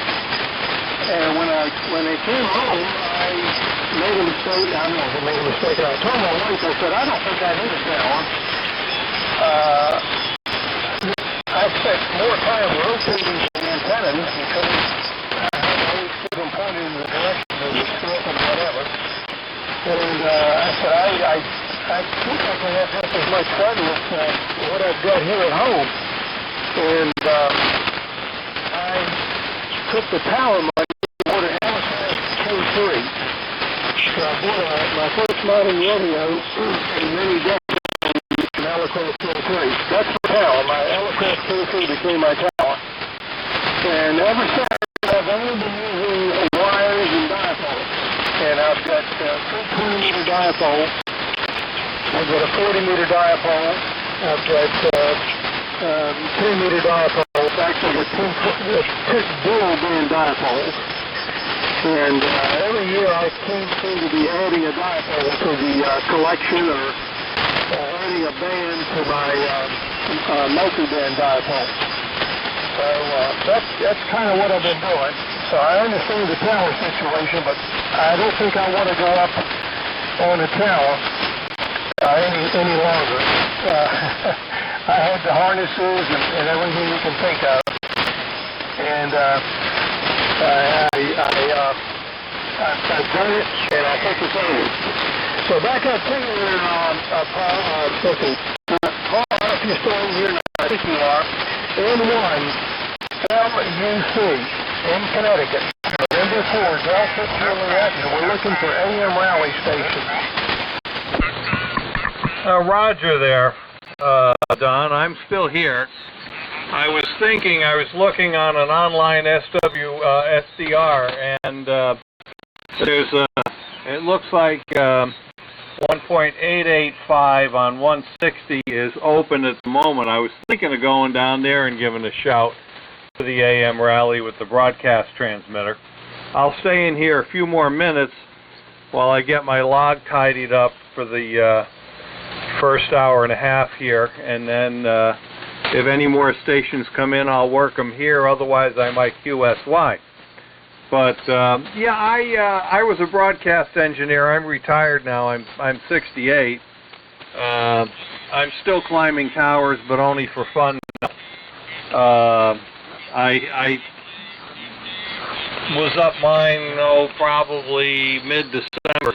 Up and hang a big light-up star on it, and then take it down after the holidays. All the ham stuff on it is fine. Haven't had to do anything with that in a while. Yeah, I told my wife I was going to stop climbing towers when I was 50, except for recreational purposes, but that didn't happen. I says I'm retired now, so I don't do it as part of the job anymore, but only for fun. I don't know how much longer I'll do it. I have the safety gear and everything, and as long as I feel comfortable on it, I'll probably do it a little more. So if the group is still in here, I guess over to Rudy, or if I'll hang back, maybe we'll hang back a minute, see if there's anybody else wants a contact. Otherwise, if no contact, N3 TQW, N1MUC in the group.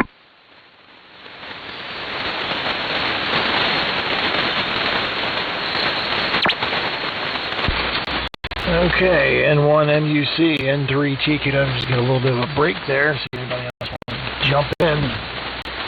I'm surprised that don't have that much activity going on right now, although the night is young, and hopefully we'll get some more activity later on. So yeah, hats off to you there, Paul. I mean, at your age, you're still doing it as a recreational thing. To me, the way I look at it, it's good exercise. It keeps you active in doing that. With me, unfortunately, I have neuropathy in my feet, and I can't tell, or I can't stay on the rungs long enough because I can't tell if my feet are in pain or if they're going to sleep. So I had to more or less quit that about a few years ago. So, but yeah, I used to climb different towers. The tallest tower I've actually climbed was W3VC tower. It was on the Maryland side. And it was a 175-foot tower. He had a repeater antenna on top of it, and a 160 sloper that came off there, as well as on top of that, he had 2 6-meter and 2 2-meter antennas. And he got to the age where he didn't do it anymore, so I volunteered, and that was a Roan 45. And that was the first time I've ever been up on a Roan 45. And it took me a while to climb all the way up there. And once I got up there and got perched, I was, just more or less rehanging his sloper back up and putting some new ropes on the one end and redoing the ballon up there, changing it out. And I was actually using an FRS radio to communicate with the team down below, and so if I needed something, I can just toss, run the bucket down there. They can throw what I needed in there, and I can hoist it back up. Well, just being at that height with a little, 500 milliwatt FRS radio, I actually worked a fellow operator about 15 miles away.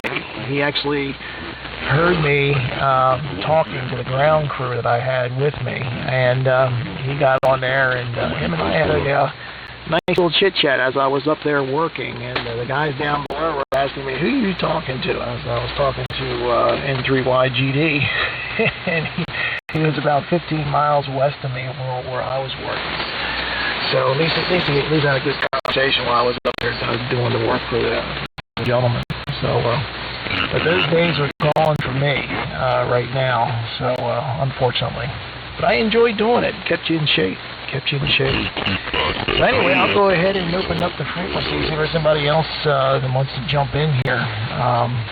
We have N1MUC, Paul up there in Trumbull, Connecticut, and we also got Don out of Williamsport, N4DJ. So if there's anybody out there who would like to jump aboard and join the conversation, feel free to do so. This is N3TQW. W3EMD.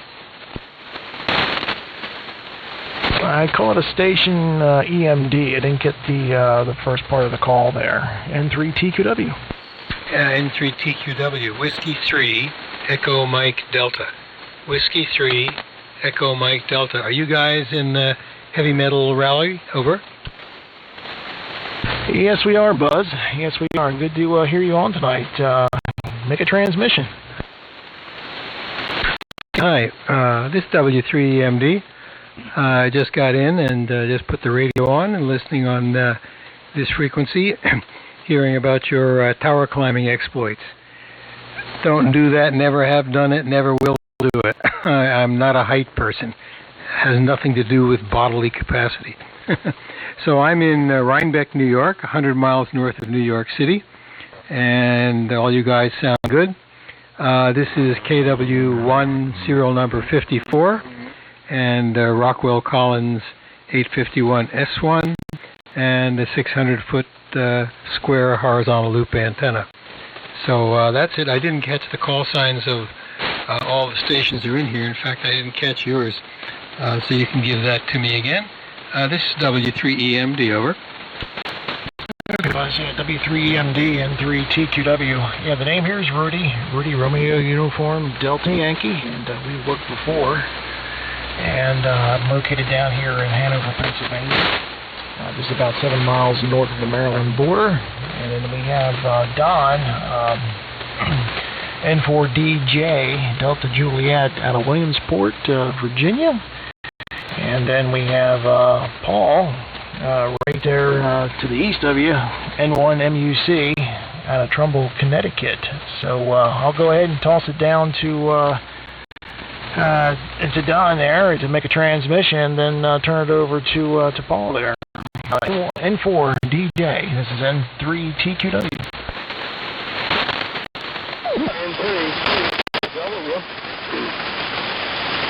In the group, and just joined by W3 Echo Mike Delta. This is Delta Juliet, and I think the air will be very good copy down here. 5 and 9 into Williamsburg, Williamsburg, Virginia. And I'm running my original equipment, sort of my original equipment. It's my second embassy station. I've had actually been a very few years. I picked this Viking Ranger up, Viking Ranger 2, Johnson Viking Ranger 2. And the receiver is a Drake Model 2B, Drake 2B, and I got both of these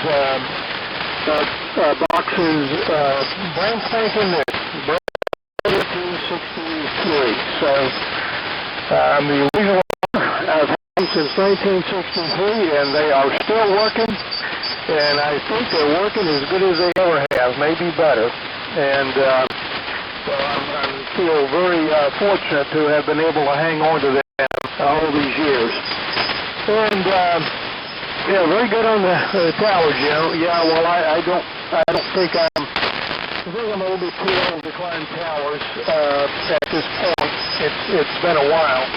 If you look at my QRZ page, I've got some pictures on the QRZ page of some of the equipment that I've had through the years, and I've also got a picture. I had a Run 45. One of y'all mentioned a Run 45, and my biggest Run 45 fold-over.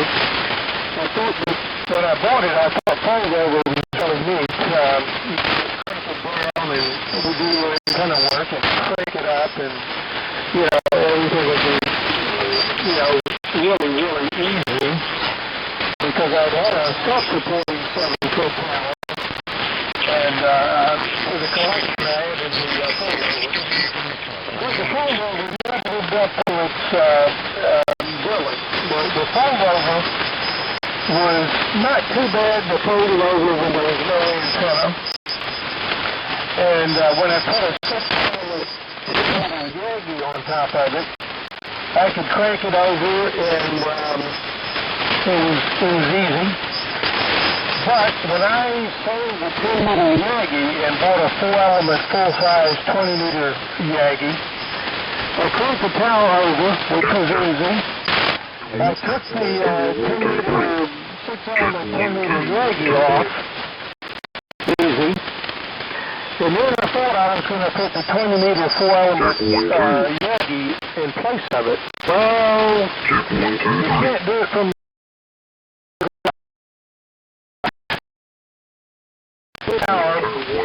back up a good ways. I ended up taking the elements apart on the 20-meter Yagi and mounting part of the Yagi on the antenna, on the mast. And then I would crank it up some more, and I would add 4 more sections of the elements, and then I would crank it up some more and stand up on my ladder and finish putting the elements together. And that was probably not as safe as it should have been. And I cranked that tower up one more time with the 20-meter antenna together.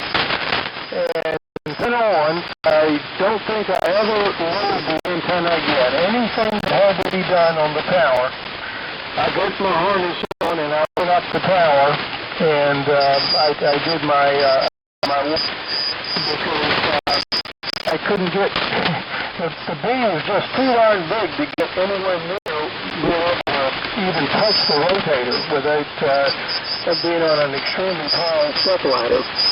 So anyway, that ended my fold-over tower. That tower just got locked in place, and it was a very rugged tower, but no longer was the full of any value to me.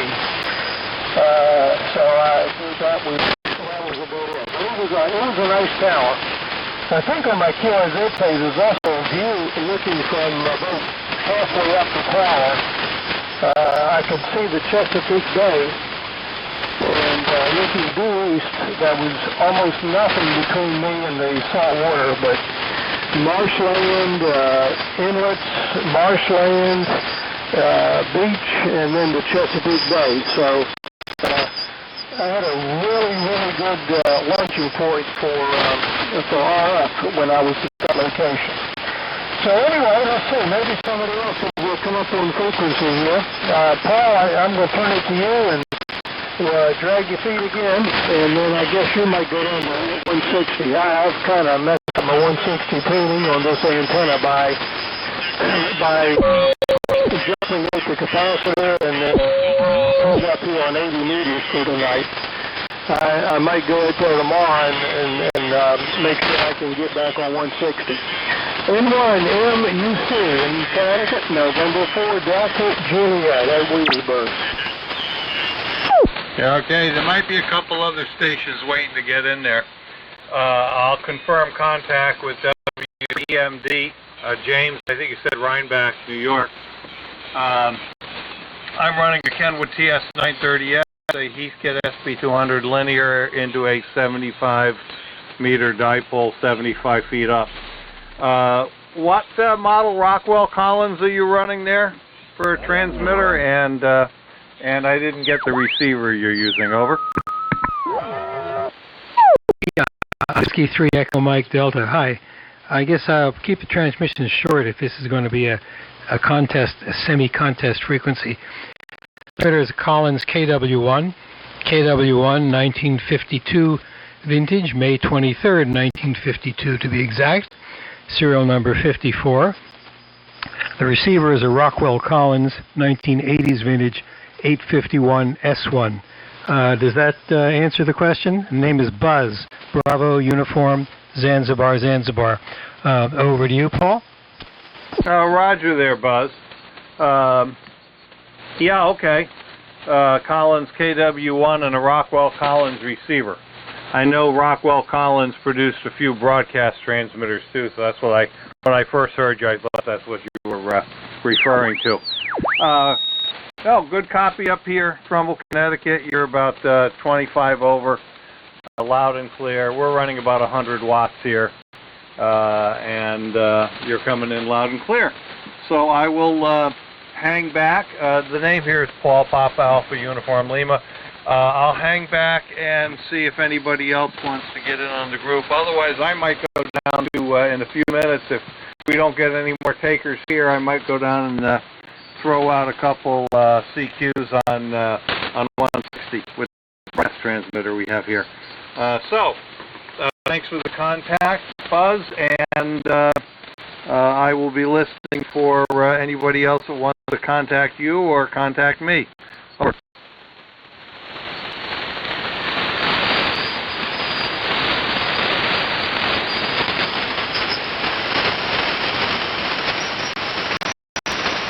Well, there were a bunch of heterodynes on the frequency. Anyone else waiting to join? Whiskey 3 Echo, Mike Delta, over. Alpha Tango Radio. Yeah, I hear some sideband activity. They're bleeding down, but it seems like it's pretty quiet tonight there, Buzz and Paul.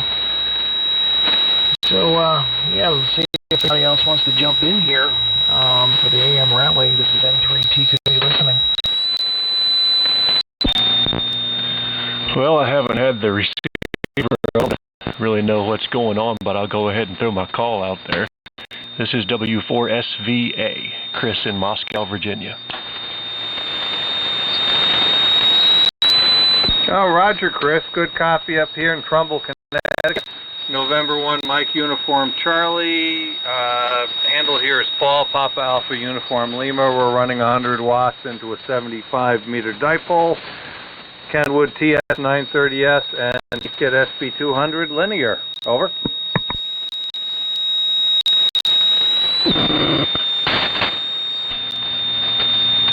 All right, very good. N1MUC and everybody else on frequency, W4SVA. What is going on with my audio? Hang on. It sounds good up here.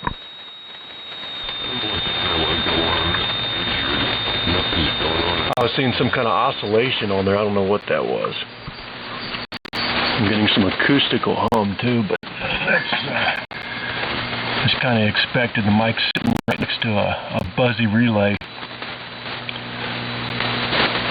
Anyway, name is Chris, located in Moscow, Virginia, running homebrew pair of 813s modulated by a pair of 813s. And R390 receiver, and that's going out to a doublet. So it sounds like the frequency's kind of busy. Like I said, I just turned the receiver on and didn't know quite who was in here. I heard you guys looking around for some other calls, so I figured I'd throw my call out here and see if the transmitter was working. Back over to you, Paul, and you can throw it around to where it's supposed to go. N1MUC, W4SVA. All right, Chris, W4SVA. Why don't you? We got a contact here. I think Don N4DJ and Rudy N3 TQW and W3EMD are also on frequency, so maybe they can work you as well. Over.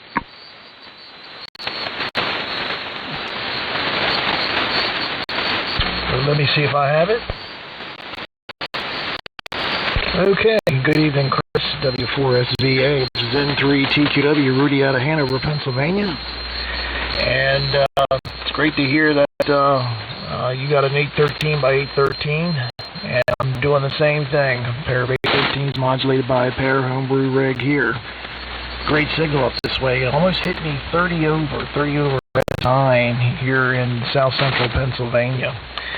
So I'll go ahead and I'll pass it over to Don and to pick it up there to make contact. So anyhow, go ahead, Don, pick it up. N4DJ. This is N3TQW.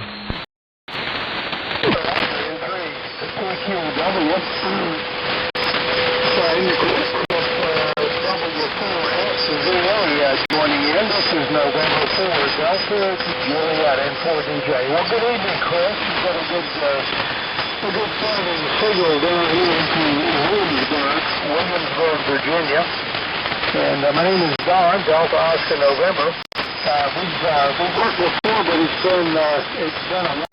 It's been a while.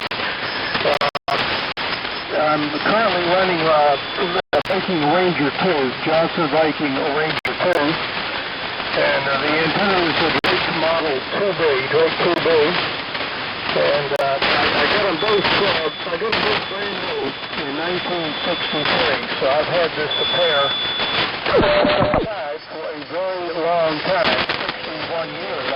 I think it's 61 years if I'm doing my math correctly. And I don't know how that can be, because I don't think I'm 61 years old yet. But anyway, I guess I miscounted somewhere, but this radio got a both in 1963 when I was a teenager. And the antenna is first time being used tonight. I switched my 80 to inverted V off, and I'm loading up my 160 inverted L. I've got an inverted L for 160. It's 3/8 of the wavelength on 160, but it's 3/4 wavelength on 80. So it struck of the luck. It just happens to be resonant on 80 meters, and I'm feeding it directly with a piece of coax. I shorted my series capacitor for the inverted L on 160. And lo and behold, it's tuning up really well here on 80 meters. But if I want to get on 160, I got to go back out there and remove the jumper. So I'm not going to be on 160 tonight. And actually on your 813s, Chris, back in the 70s, late 60s, early 70s, I had a pair of 813s and an amplifier that I built up. And I had quite a number of 813 tubes. So I took a spare 813 tubes, and I was able to acquire a modulation transformer from a guy that went sideband and not AM. So he had a modulation transformer with no home, so I took it, and I built up a modulator. And so I also used a pair of 813s, really about a pair of 813s.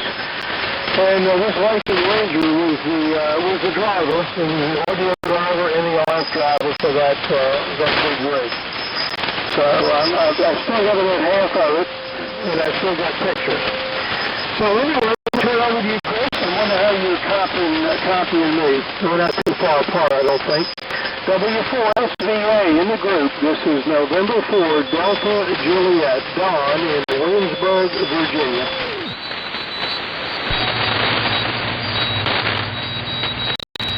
All right, yeah. N4DJ, let's see, N3TQW, N1MUC, W4SVA. Hearing everybody quite well. Don, you're a little bit down in the noise. I think we're kind of close right now for conditions. And it sounds like there's some lightning static.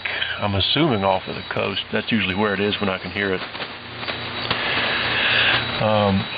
Sounds like conditions might be a little long right now, but otherwise no problem. Got all your information down. The Ranger 2. And that you used to drive an 813 rig with it.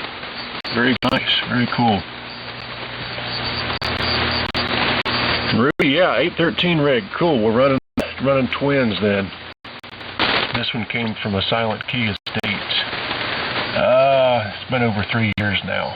It was, I resurrected it and slightly modified it, and here it is on the air. And it's been a very problematic rig. I'm starting to think this thing is possessed. I could make an old buzzard transmission about everything that's gone wrong. Very strange problems. Very strange problems. I was in with it last week having all sorts of odd issues. It made me start to think it was possessed. But here it is. It's working out. So Who knows how long that'll last.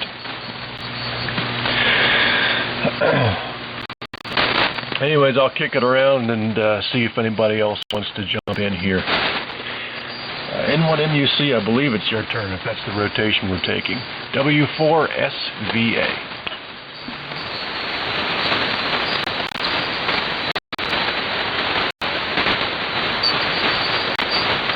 This is W3EMD. Are you copying me? Yeah, Buzz, W3EMD. Somehow I missed putting you in the logs after this go around. Okay, just say hello. The rig sounds really, really good. And quite a strong signal up here 100 miles north of New York City this evening, Chris. And I think sometimes you join the old military radio net, I think. I'm not sure. Maybe I'm mistaken. I'll be on that tomorrow morning with ART-13 and BC-348. So, yeah, it sounds very good here. And the 813s are really working. W4SVA in the group, W3EMD. Yeah, I do jump in on the old military radio net occasionally, but it's been probably over a year since I did. Maybe I'll get back into the routine of doing that. Getting up in the mornings real early like that is just something I haven't been able to do for the past year. And I've been more of a nighttime operator, late night operator. But it sure is fun hearing all that old stuff. I put a TCS setup on the military net one morning a couple of years ago. That was a lot of fun. I was amazed they were able to hear my 10 watts. It must have been that gray line propagation. All right, I don't know where it goes. I guess back over to you, Buzz. And you can throw wherever it's supposed to go from here. W3EMD, W4SVA. Yeah, fine, Chris. W4SVA, W3EMD. Well, I have a list here of all the stations that I've worked on the old military radio net, and you are on it, so I have heard you.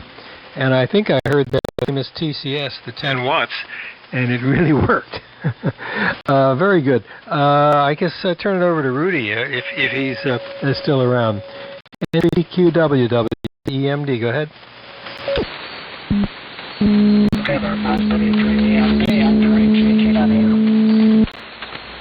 Yes, indeed, the old military radio net. I guess you all remember Ted W3PWW.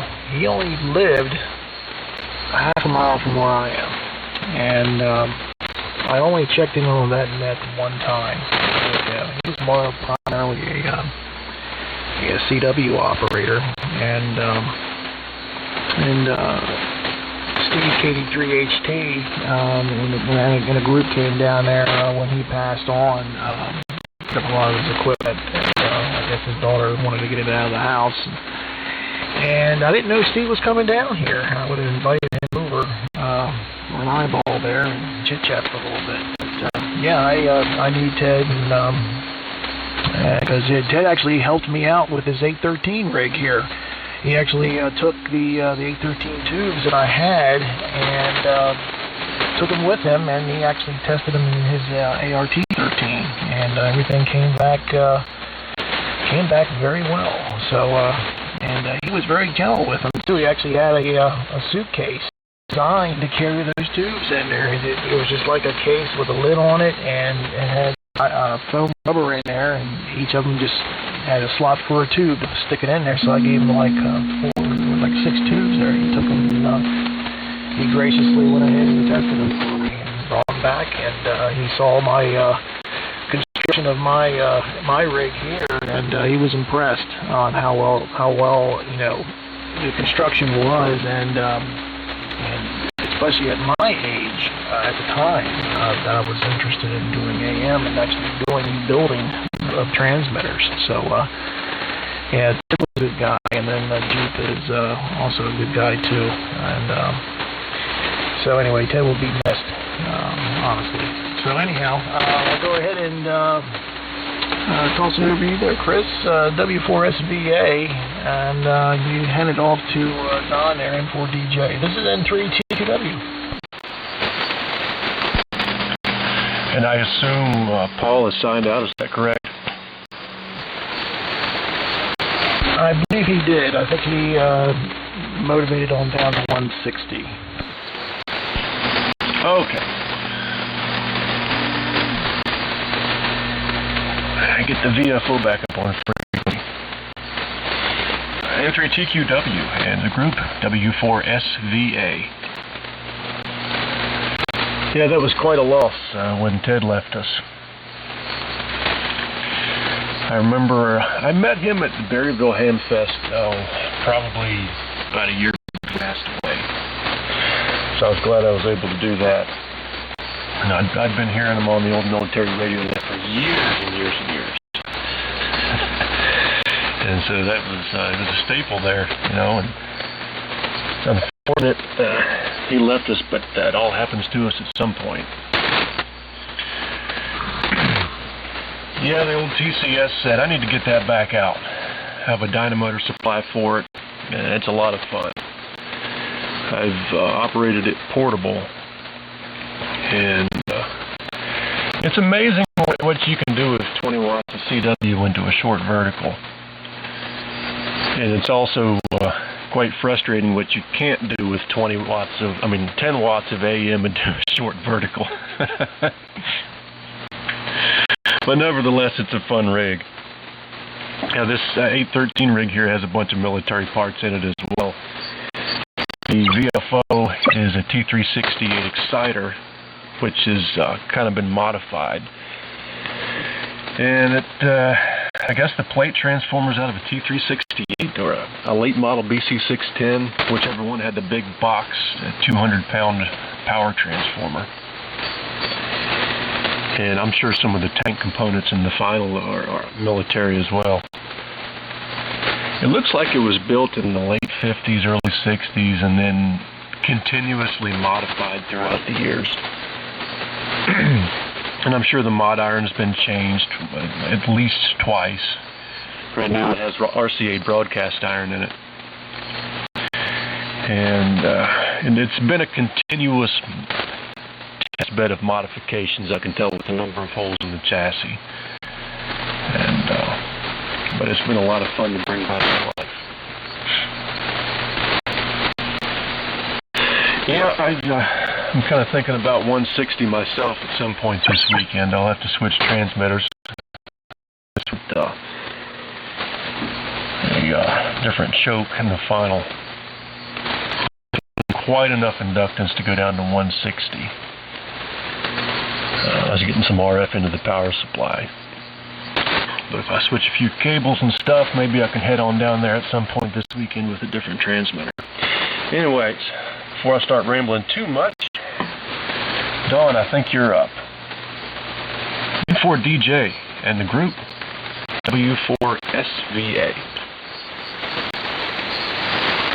Okay, very good. W4SVA and the group November 4 Delta Juliet N4DJ. Okay, well, solid copy. I'm copying everybody's with no trouble. A little bit of noise on the side from time to time, a little bit of QSC, but basically, I'm not missing any. And very good on the equipment there, Chris. I started with a receiver that when I got my novice, one of my friends. 348, and so my early novice days was with a BC 348 and a DX60 transmitter, and I used that for a while until I could acquire a decent receiver of my own to give the BC 348 back. But I really liked using that BC 348. And I would dearly love to have kept it. And many years later, that very same DC-348 was sort of slipped through my hand. The hand that loaned it to me still had it, and he was getting rid of some equipment. And at the time, I don't think I had a place to put it, and I should have gone out of my way to take that receiver, because you know, here I am 20 years later. I would love to have that DC-348 that I used as a novice. I would really love to have had that receiver, and I don't know what happened to it. So you know, it and my DX60 are gone, but from my early general days, I've hung on to the Ranger 2B. I guess you can't keep everything. I just sold my first car. I just sold my first car 5 years ago. My first car was a 1964 Fairlane, and I held on to it until just a couple of years ago. I do have a reputation for keeping things a long time. So I'm going to go ahead and sign out of here, fellas, and I might be back to take a quick look later and see if there's any more activity in here. But I thought sure there would be tons of people in here on a Friday night on the AM rally. So I don't really know what happened. Maybe they're all on the same frequency. Or maybe they're all on 20 meters, which I've been desperately trying to find contacts on 20 meters. Maybe I'll get one tomorrow. So 73, and we will thank you guys for the contact, and we'll be looking for you again. So let's see, N1MUC to take it. I think it's your turn. I'm going to go ahead and listen to go around, and then I'm going to be out of here for a while. N1MUC in the group. This is November 4, Delta Juliet at Williamsburg, Virginia.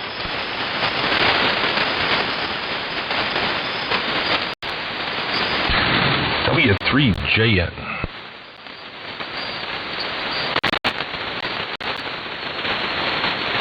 Okay, W3JN recognized. Okay, Don, have a good evening. Nice working you this evening. Gosh, we were on here, what, for almost 2 hours? 2 hours, I believe. And nice to work you, and take care. Maybe we'll hear you again tomorrow night. So anyhow, up to you there. We'll pass it over to W3JN, and then we'll toss it and take it over to Buzz W3EMD. Name here is running N3TQW, and I'm located out of Hanover, PA. And so go ahead, Buzz, take it away. W3EMD, N3TQW. Yeah, N3TQW in the group W3EMD. I'm on the ART-13 now with a dynamotor that you might hear in the background.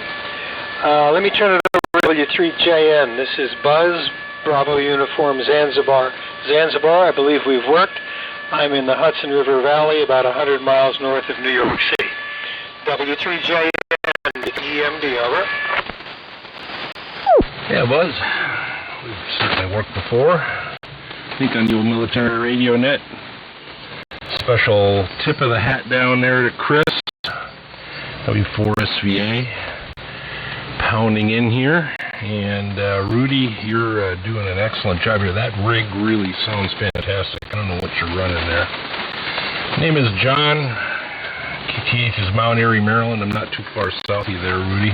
You're up in Hanover, PA, just north of the state line, north of the Mason-Dixon line.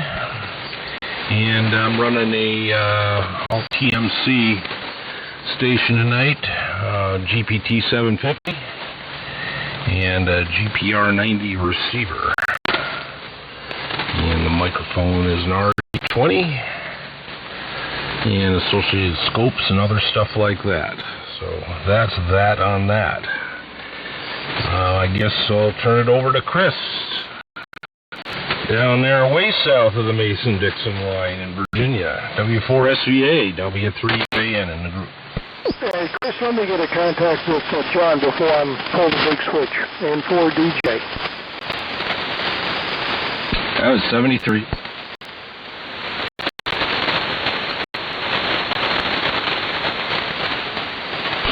Is it my turn? I think so. All right. Yeah, I wasn't hearing Don very good there towards the end. He sounded like the band was lengthening out or something. There's some lightning static there in the background too. W3JN and the group W4SVA. Good to hear you, John. Good signal here. Full quieting. And that acoustical hum is. I don't know if you guys are hearing that, but I'm certainly seeing it on the scope. And Radio Moscow, right? I am in Moscow, Virginia, so I guess it's appropriate. The GPT 750 is doing a good job. GPT 7. I can't even read what I wrote down. Yeah, I think I got it right. Doing a good job here. And yeah, Buzz, your ART-13 is doing a fine job. About the same strength as the KW1 was. I can hear the dynamotor buzzing away in the background. That's what I remember hearing on the old military radio net from you, is that ART-13 with the dynamotor screaming in the background. I love hearing that. It's so cool. Now with the TCS, it's pretty silent. The dynamotor's pretty silent. With 10 watts, you're not going to hear much background noise, if you hear me at all.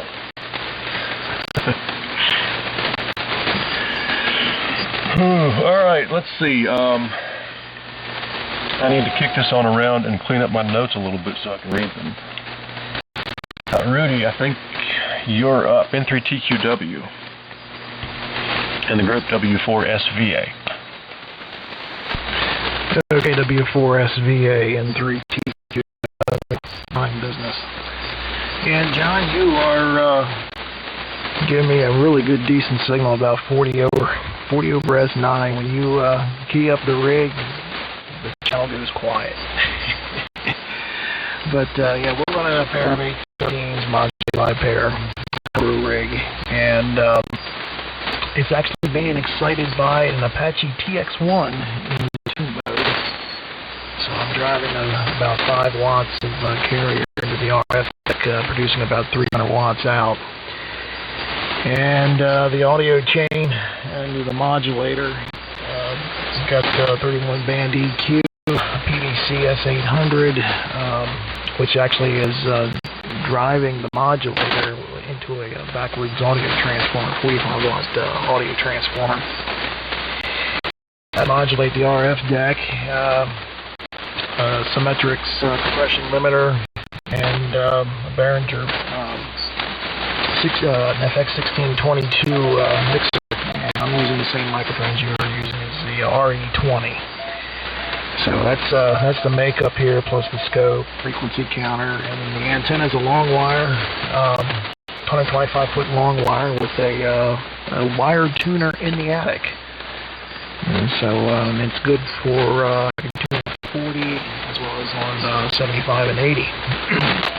So anyhow, that is the makeup of the station here. So, yeah, Buzz, when you went on the AT-13, I was expecting to hear the other transmitter come back, and I heard that there. It sounds a little bit, well, because the quality of the microphone communication's great, but yeah, it's just like what Chris was saying. You can actually hear that dynamo motor just whizzing in the background there, and it's kind of cool to hear that. So anyhow, I'll go ahead and toss it up to you there, Buzz W3EMD, and I guess it's going to get sent right back down to John after you. So anyhow, W3EMD, 3TQW. Very good, N3TQW and the group W3EMD. And I'm listening on the BC348 now. So going back quite a few years, I guess. Very, very good. And by the way, your comments on W3PWW are Much appreciated. I was member active in the net when he was still running it, so I had a interaction with him. I had a funny situation with him though. When at 5 o'clock in the morning, I could never hear him. I'd have to wait for the skip to shorten before I could hear him. And yeah, that's now being run either by Steve, KD3HT, or by Brown, W1NZR from down in North Carolina. And either one of them is doing the NCS duties. And that is very busy these days. John, you were in it, I guess, last week. I'm not sure if it was last week or the week before. You're on my list here.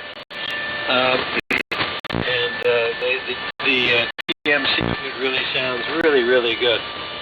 I wanted to have that receiver at one time when I was a kid, but never could come across one. It was one of the dream things I had was to have that receiver. So let's turn it down to you, John. I'm going to make this my final. I got a bunch of stuff to do, then want to get to bed. So I can get up at 4:45. Pretty silly thing to do, but I guess I'm probably going to do it. W3JN in the group, W3EMD. 73 to all, a very good evening, and I'll just listen around. Yeah, very fine, Buzz. I'll probably see you tomorrow. Yeah, I'm gonna hit the rack here too. I'll try to make the old military radio net. My goal is to, Brown's got a GPT 750 and Dale KW1I has a 750. Goal is to get on there one time when both those guys got their 750s on. We can have a three-way because there's not too many of them around. There was a fella up in Pennsylvania that had one on for a while. I can't remember his call. Howard Mills has one that he's trying to get rid of. And I don't know that he's ever gotten that on the air. It's one of those that has the side exciter. This one has a homebrew mod deck. It was not done by me. It was done by, God, I can never remember that guy's call. Lived down in Kentucky, southern Kentucky. And for VMY, Bill Decker. This was a CW only rig in the middle drawer. I had a blank panel. Excellent place to put a modulator. So he built up a very nice modulator with a pair of 813s and a BT500 broadcast iron transformer, and he set it up so that you can by just there's all bias and filament voltage there and everything you'd ever need, so you can switch to 810s or 805s if you want. But the 813s seem to be doing fine. You wouldn't think that the 813 pair of 813s would modulate a transmitter of this power fully, but it certainly does. Certainly, I've had no issues with this transmitter, except for a few weeks ago I decided to try and put it on 20 meters, and it just would not load up. There's something up with the driver on that band, I think, and it ended up shorting a bypass cap in the bias. So, but thankfully the PTT relay is powered off that bias, so it wouldn't key, and thus by the final tubes, etc. So, there you go. I think it's Chris's turn. Now, W4SVA in the dwindling group, and 73 there, Buzz. We'll see you tomorrow, probably. W3JN. Now, I assume the 813s in that modulator, they're triode connected, right? I believe so. I've got a schematic. While you're talking there, I'll dig the schematic out that he drew.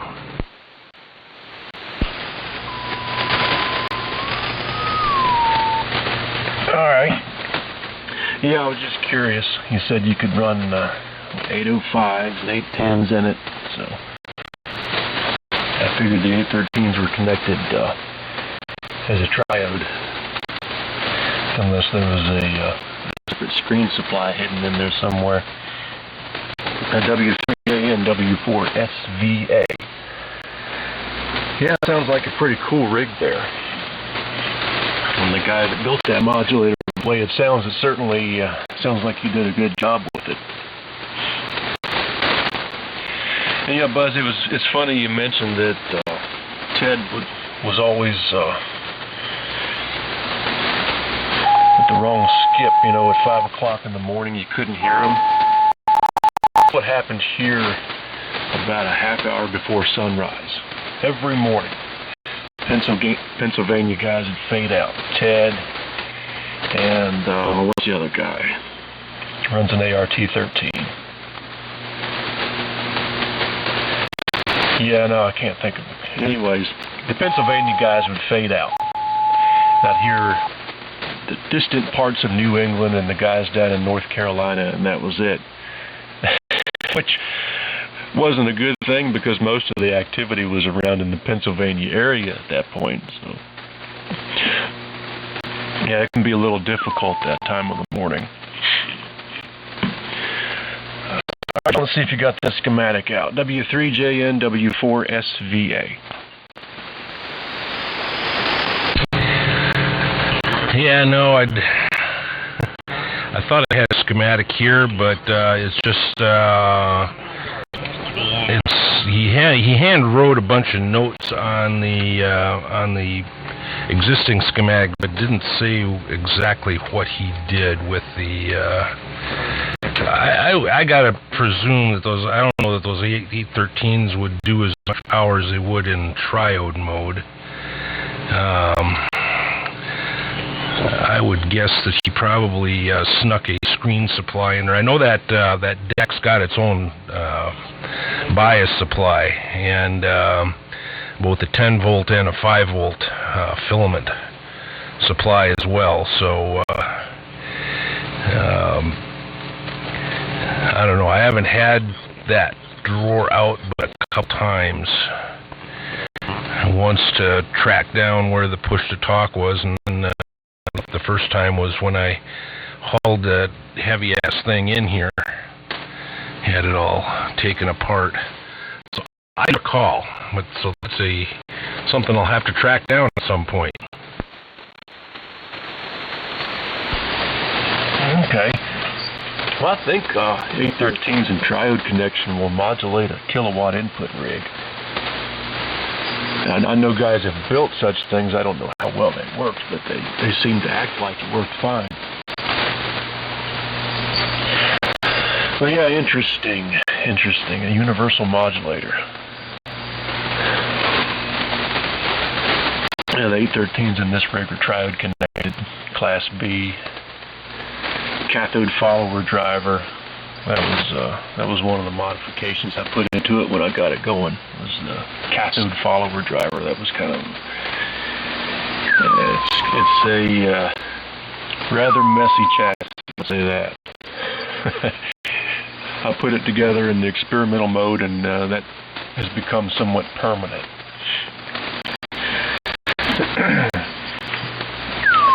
So I guess Buzz is signed out. I don't know who's left in here, or is anyone left in here? I'm still in here, N3TKW. All right, well, go ahead and pick it up. W4SVA. Okay, W4SVA, N3TQW. That's how this modulator here is set up. It's set up, it's triode connected. But I am not doing what you're doing there, Chris, cathode follower. I've actually looked into doing something like that with it, but I just never moved forward in implementing it. So, But for now, it's working the way it's supposed to be. So the thing is, why we don't do. So, but yeah, John down in Mount Airy, my wife's she's got relatives or had relatives that live in Mount Airy. And she comes from the family of Spurriers down there. She grew up here in Westminster, and that's where we actually migrated from. I was from the Westminster Finksburg area. I came from Finksburg, and we got married, and we moved up here to Hanover because the houses were a lot cheaper. For the same house built in Maryland was about $80,000-$85,000 more than what you can buy up here in PA from the same builder. And so that's what we ended up doing. So we've been here. We transplanted from Maryland back in 1992. So it's been close to 31 years we've been up here. At first, moving from Maryland to here, the people act up here, and the way technology is that they were like about 15 years behind where I came from, where I was used to, especially like the DMV. Down there, everything was done electronically, and come up here, they were still using a film type machine that you had to answer your questions with. And so when I went to get my driver's license, I had to read the book and then take this. And then you had to wait 2 weeks before you got your license. As you know, in Maryland, gosh, as soon as you go into the DMV, you get it the same day. Well, fortunately, that has changed all these years, and now you can everything in one day instead of waiting 2 weeks. Wait for it to come in the mail. That was the thing. So that was something kind of hard to get used to. So, anyhow, I'm just, I don't know, I'll probably stick around for a couple more and see if anybody else is going to jump in tonight. And Chris, your signal is still hanging in there. I'm 25 to 30 over. And then John, he's just smoking in here. And Buzz, you're doing very well too. So I'll go ahead and toss it up to you there to make a transmission there. So I don't know if you're still in here or not. So W3EMD, this is TQW.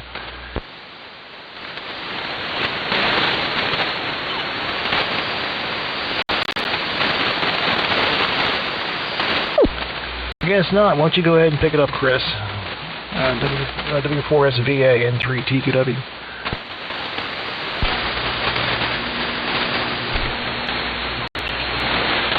N3TQW. And who's left? I guess John's about the only one left, unless he's slipped away too. No, he said he had to leave soon. W4SVA. Yes, this rig originally had a pair of back-to-back output transformers as the driver transformer when I got it. And the driver, like it was when I got it, needed some work. The back-to-back transformers didn't provide a very good ratio. But I was able to kind of make them work. They were multi-tap secondaries. So I played with the taps on the secondaries, how they were hooked together, and got a ratio that actually worked quite well. But there were some issues with that.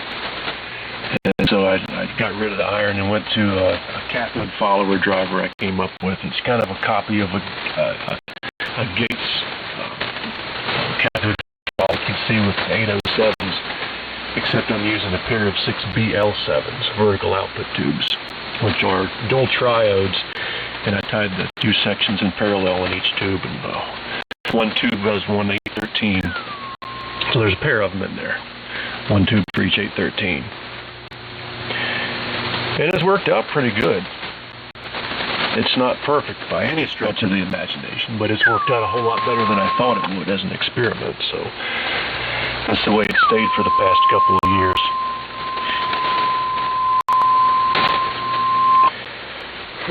Yeah, driver iron's hard to find. Hard to find at times. And going into an old buzzer, the reason I got rid of the iron, the problem I was having was asymmetrical modulation. If I put a symmetrical sine wave into the modulator, it was getting like 80% positive and 100% negative modulation. And if I flipped the plate cap modulator, I'd get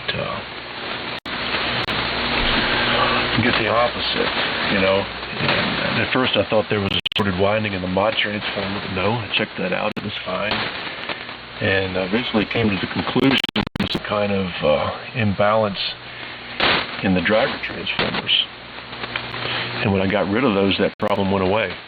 So that was an interesting series of events there to figure all that out.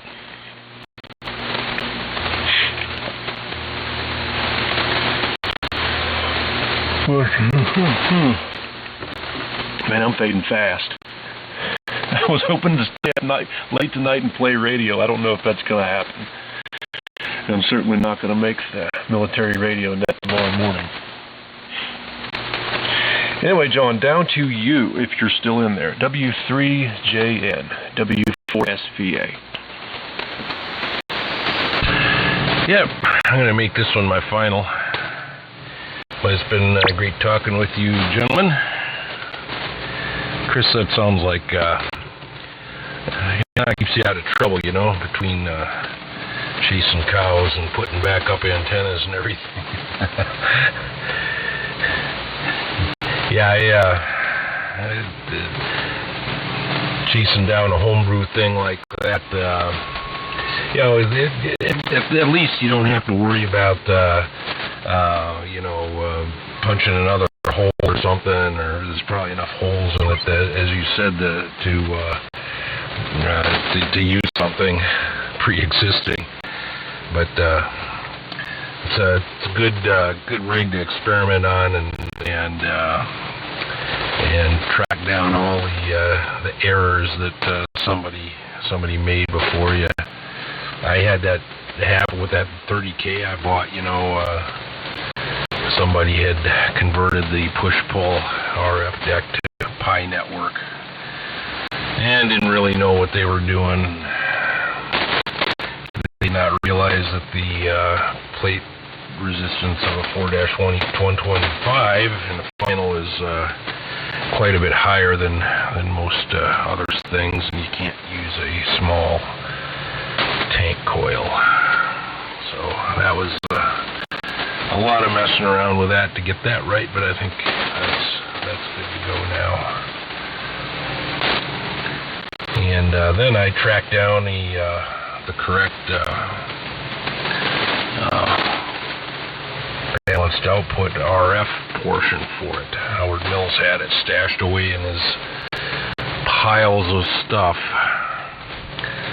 So someday I'll have to put that all back together.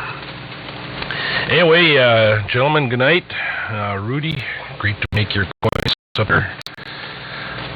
Pennsylvania definitely has its advantages. One advantage is I'm a federal government retiree. Pennsylvania does not tax federal retirement, which was attractive, but I didn't want to uproot myself, and I'm pretty much happy with where I'm at. So, yeah, Pennsylvania definitely has its advantages.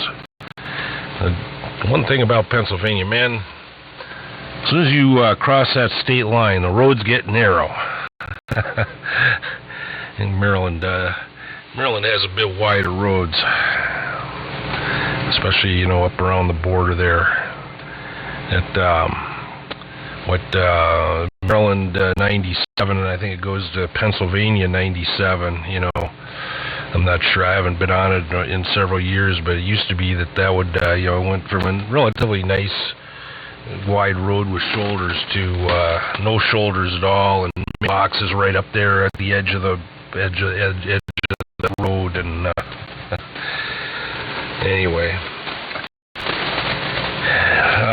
with that, Rudy, I'll pass it on to you.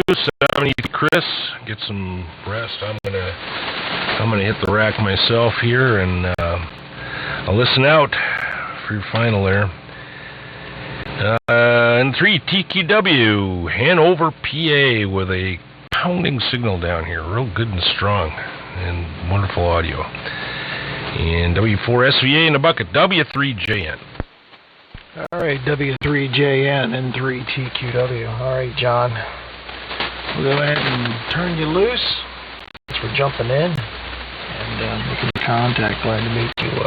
First time work actually going through my logbook. I said, I haven't worked this guy before. No, I have not. So I got you listed down.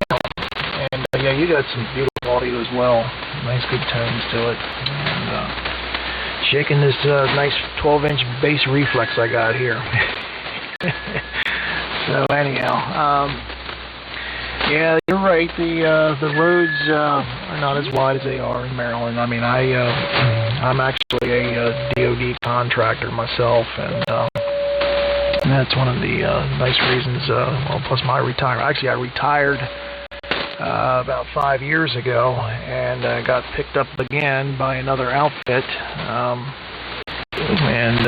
So therefore, I mean, I'm collecting a pension, and it's tax-free as well. So that's one nice benefit that PA does. They don't tax your retirement, which is nice. So whenever when I get that check in the mail, I don't see the deductions. So anyhow, all right, gentlemen, I'm going to go ahead and let you all go. I know Chris and you, John, you want to hit the rack there and get up in the morning and do the NORAD net.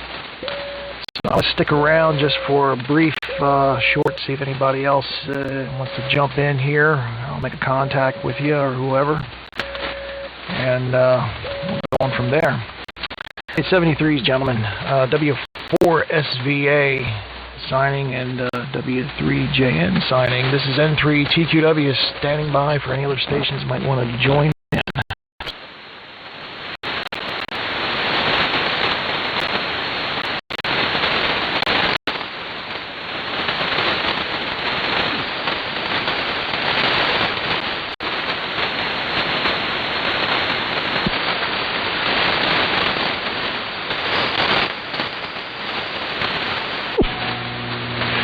Sure are a lot of stray signals out there tonight. 73 Rudy, 73 John. I might around a little bit and see if there's anyone else on the air. But it was great to talk to both of you tonight. W4SVA. All right, catch you later, Chris. W4SVA and 3TQW.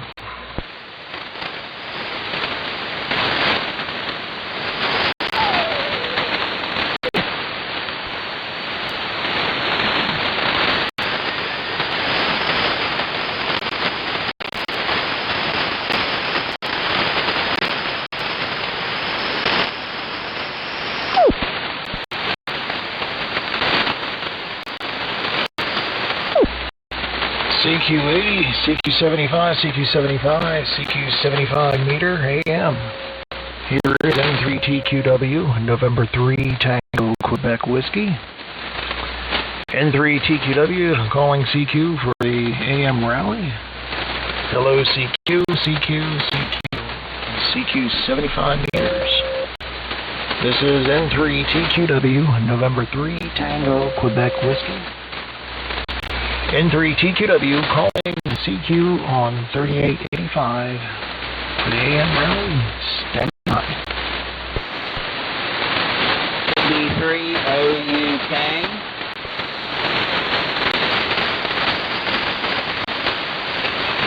Okay, I heard the station KB3OUK. Good evening and thanks for coming back to the call. Name here is Rudy.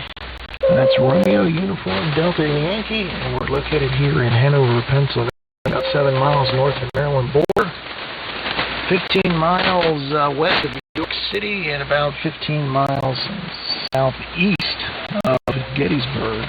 So, over to you, KB3OUK. This is N3TQW listening. Alright, name here Shelby, Sierra Hotel Echo Lima Bravo Yankee. I'm in Harrisonville, Pennsylvania, which is probably about, I must say I'm at least 50 to 60 miles west of you, over in Fulton County. The rig here is a single 814 modulated by a pair of 811s. It does about 100 watts of carrier. And the receiver is an R390A.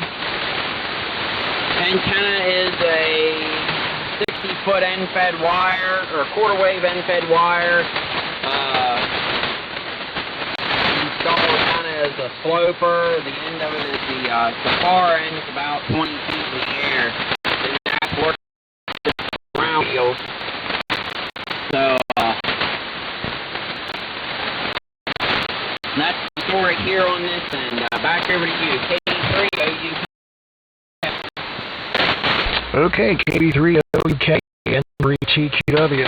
I'm glad to meet you there, Shelby, out of Harrisonville, PA. I'm going to have to look that up on the map and see exactly where you are in Fulton County there. And I didn't catch the rig there. I heard you had, I think it was modulated by a pair of 811s, but I didn't hear the first part of it. You took a deep fade on me there. So, but anyhow, what we're running here is a homebrew pair of 813s modulated by a pair. And it is being excited by an Apache TX1. Driving the RF deck with 5 watts of carrier, putting out about 300 watts, 300 or so watts, into a end-fed 125-foot long wire that has a wire tuner that's up in the attic, so I can actually use that tuner both on 80, 75 meters as well as 40. So that is the station makeup here. You're giving me about 8 to 9 S units. Perfectly readable signal here with a little bit of QSB. But we'll send it back to you. K3OUK. This is N3TQW. Yeah, it's a single 814. Single 814 modulated by a pair of 811s. Kind of an oddball tube. You don't see that used very often. The only commercial rig that I can think of offhand that I know that used that was the Halicrafters HT9 ran that same tube. But this is all homebrew. With a single 814 in the final and then the pair of 811s for the modulators. I originally built this rig with a pair of 814s, but I just couldn't get that to play the way I wanted it to, so I ended up just pulling one of the tubes out and reconfigured it to be just a single 814. So the way it's set up, I can, if I wanted to, plug the socket's still there and everything for the second tube. I could plug the second tube in and then redo the plate connection. I still have the plate connector that I made with everything for the pair of tubes. I could run them if I wanted to, but most of the time I just run the single tube. The way the power supply and stuff, and I don't think the power supply really had enough to run both tubes together. I don't think the impedance was, the matching was quite right in the Pinet to work with the pair of tubes, because the most I could ever manage to get out of it was about 130, 140 watts with the pair of them. But with the single tube, I can get 100 watts with a single tube. So it's like, why run both tubes and I'm only gaining another 30 watts? So I just run the single tube, and that seems to work on. So that's this thing. I built this originally back in 2019. So it's been working well for the last 5 years. Back over to you, KB3OUK. Okay, KB3OUK N3TQW. Oh, very good. Well, it's doing fine with just that single 814. Got that jotted down here on the paper. And I was kind of curious, with the 814, when you were running those as a pair,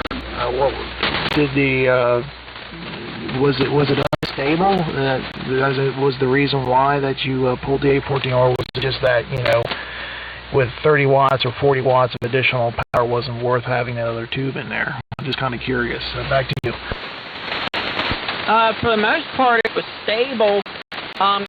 It would, this rig's only got a single power supply, so the single power supply for the modulator and the finals, that I could only basically load it out.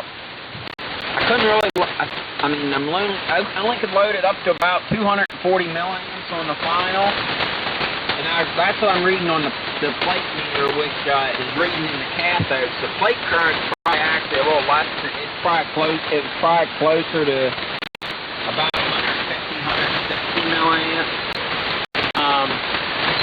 But I could not.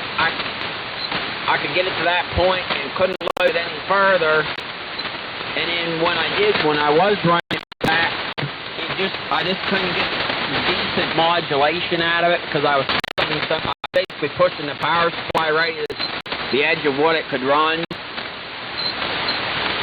It's only about a 950 volt power supply. So then I pull the single tube out. Then I can load it. I can load it up so I get about 100 watts out, and I get a lot better modulation with it than what I did with the pair of tubes. So I just left it with just like there's no sense in running, trying to push it and get only 100 watts sync with the pair of them versus just pulling one of the tubes, and now it will run 100 watts perfectly fine. It apparently was a better match with the single tube. It's like I'm just gonna run the single tube and it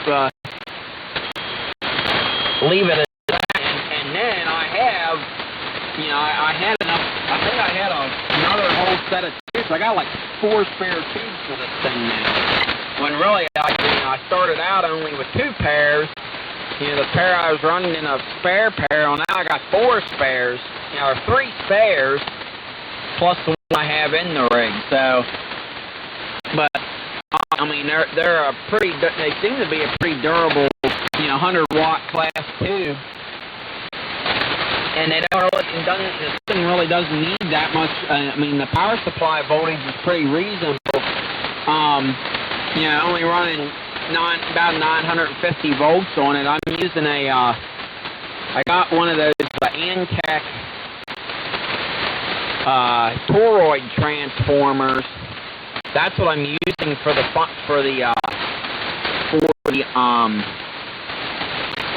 plate supply.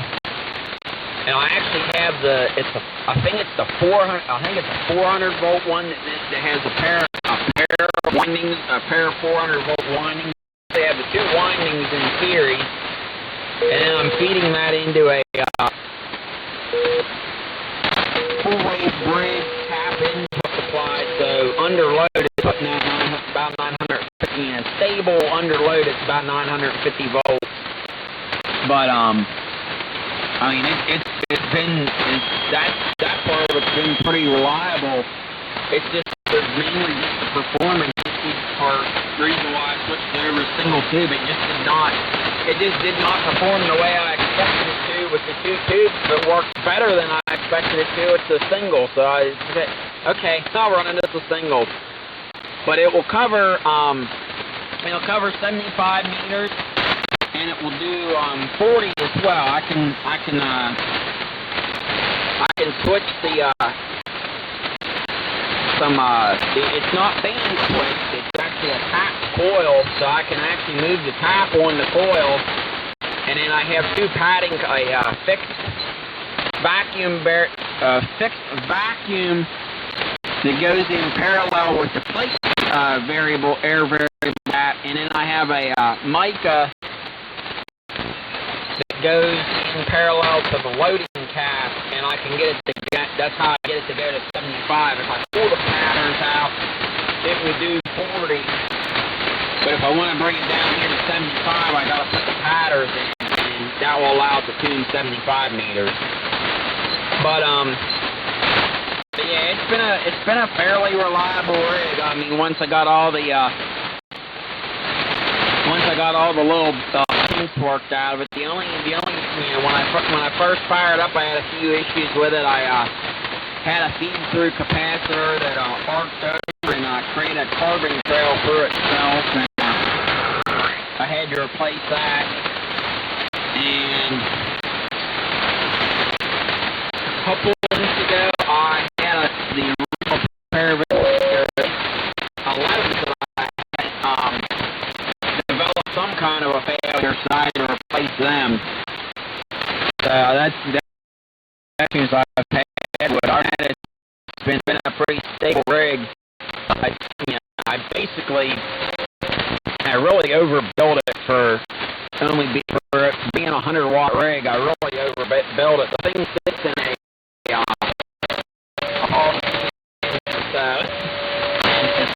and it weighs. I think I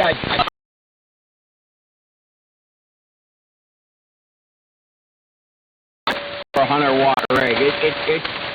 It's a massive rig for being a 100-watt transmitter. But yeah, that's what I wanted. I wanted something overbuilt that could handle a long rag chill in AM. Yeah, because prior to that I had a little I had a linear amplifier. It was like kind of like a similar. It was a Hunter amp. It was a Hunter 2000 amplifier. It was basically a clone of it looked almost identical to a 30L1, and that thing just, it was awful. The power supply, I kept having power supply issues with it. I didn't have any with anything RF related, but the power supply on that thing was real wimpy. I've been running like Yaesu hybrid rigs, 101s and 901s and stuff like that, and I just was not satisfied with the way they. Now I do still have a 901 that I occasionally run up on 40 meters, but it had a lot of mods done to it to get it the way I want. But on 40, 25 watt carrier does fine up on there, so I run that up on 40 barefoot a lot of times if I don't want to bother moving this thing up to 40. But it's like I got tired of running the old the Yaesu hybrids and stuff. Got tired of dealing with the issues I had with them. It's like eventually I need to build a homebrew rig. So what I ended up doing is I started gathering up parts and I put together this 814 rig, and it's been doing the job ever since. So yeah, I like it. It definitely has exceeded my expectations as far as something that I had built myself and designed myself. The RF deck in this thing, I didn't really have any schematics to go off of, so I'm like, well, I started kind of like piecing together what I thought would work, and it's like, well, this kind of seems like it should work. I put it together, and well, after tweaking it a lot, I got something that puts out a decent signal, and I get pretty good audio reports from it. I'm using a ICOM 718 to drive it. I don't have a built-in crystal. There is a crystal-controlled exciter that's in the rack. It's a 6L6 with a 807 to drive the 814. But lately I've been just using the ICOM 718 to bypassing the internal exciter and just using the 718 to drive it, because then I can move around the band a lot more, because that gives me essentially a VFO instead of being rock bound. But then the RF or the audio, the modulators, I use a little 20-watt solid-state PA amplifier to drive a Hammond transformer that I'm using to drive the 811s. And then the mod iron I think is actually more like a 300 watt. Going by the size of it, I think it's more like a 300 watt transformer, but it's an Inca transformer from, I believe, the late 30s. So it's a almost probably 80 to 90 year old modulation transformer.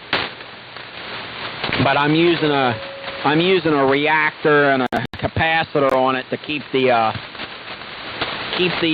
current off of the secondary. So that seems to help. Because when I first fired it up, I did not have the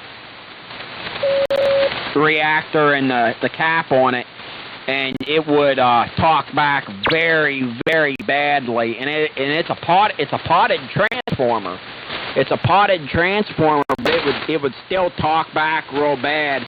So I put the reactor on it, and the cap in the reactor, and it definitely makes a huge difference as far as the talkback.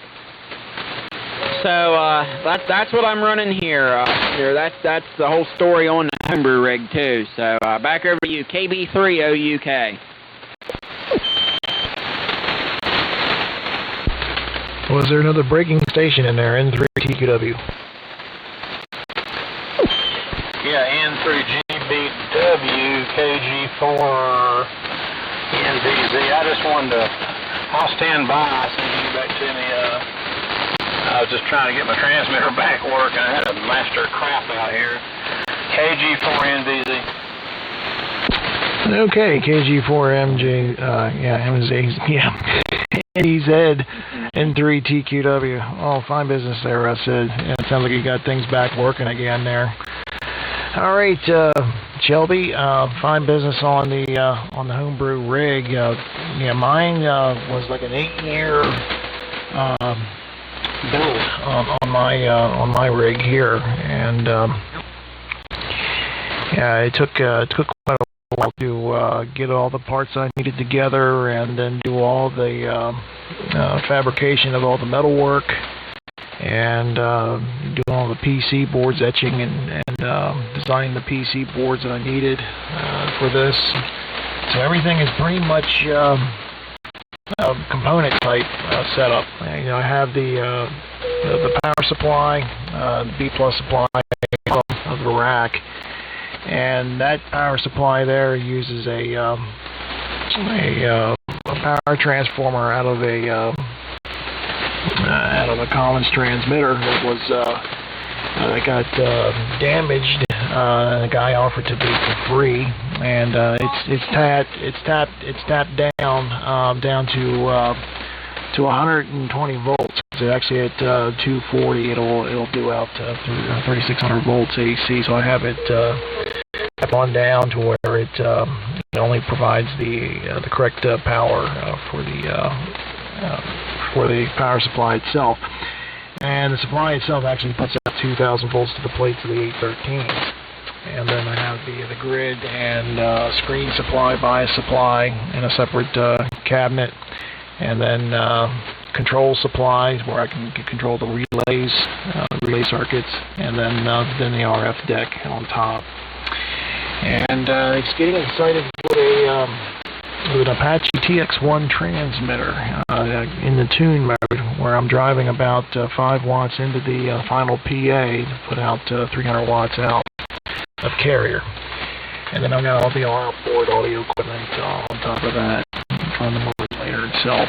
So anyhow, I'll go ahead and send it over to Sid, KG4NVZ, to pick it up, and then I'm going to go ahead and sign out, guys, because I am getting pie-eyed right now, and it's time to hit the bed sheets. So great work this evening here on the AM rally. Go ahead, Sid, pick it up, and the gentleman is KB3OUK. She'll be up out of Harrisonville, PA, and we'll see how you two pan out on hooking up on transmission to each other. N3TQW clear, 73s. Yeah, N3GQW, KG4NVZ. I was telling you all a while ago, I lost my turn signal, kept going down, and terrible on the scope, and dang, I come find out from darn quit. I don't know where I lost the final tube in the exciter or what, and dadgummit. Let's see, hold on, make sure I get this thing right. Yeah, let's see what this thing. But yeah, done that. It took my bang tube out my amp, you know.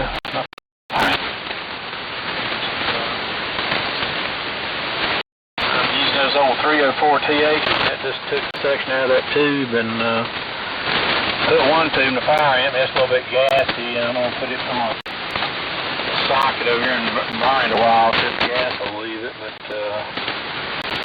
anyway, I was using a Helicopter's HT40s for years as an exciter, and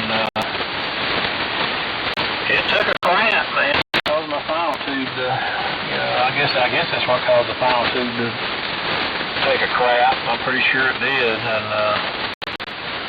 those 304 THs is made up out of 4 different tubes in one envelope.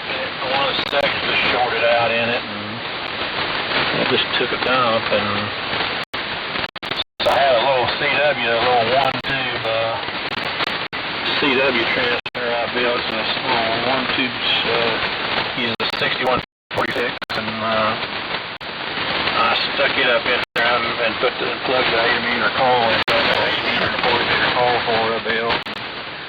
I'm using that for an exciter right now to see what's wrong with the other one, and if this works, I may just leave it in there.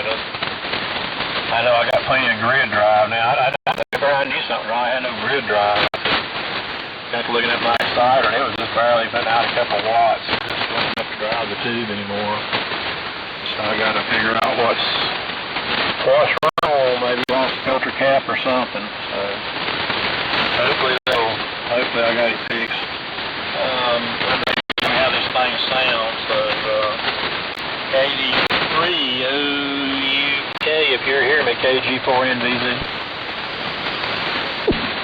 Yeah, I can hear you up here. Okay,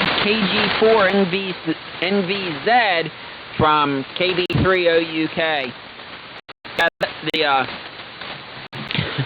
Those 304 ELs are a neat tube. I have one of them here. I was thinking about building something with it. Ended up that's another maybe down the road project. I got this rig here is a single 814 modulated by a pair of 811s. Does about 100 watts out. And I got another one I'm building. It's a pair of 813s modulated by a pair of 572Bs. Almost done. I almost have that one done. But I still got a little bit more work on it to do. But this is my, I could say my daily driver for when I am on the air. This is the one I use pretty much all the time. Is this 814 rig. So but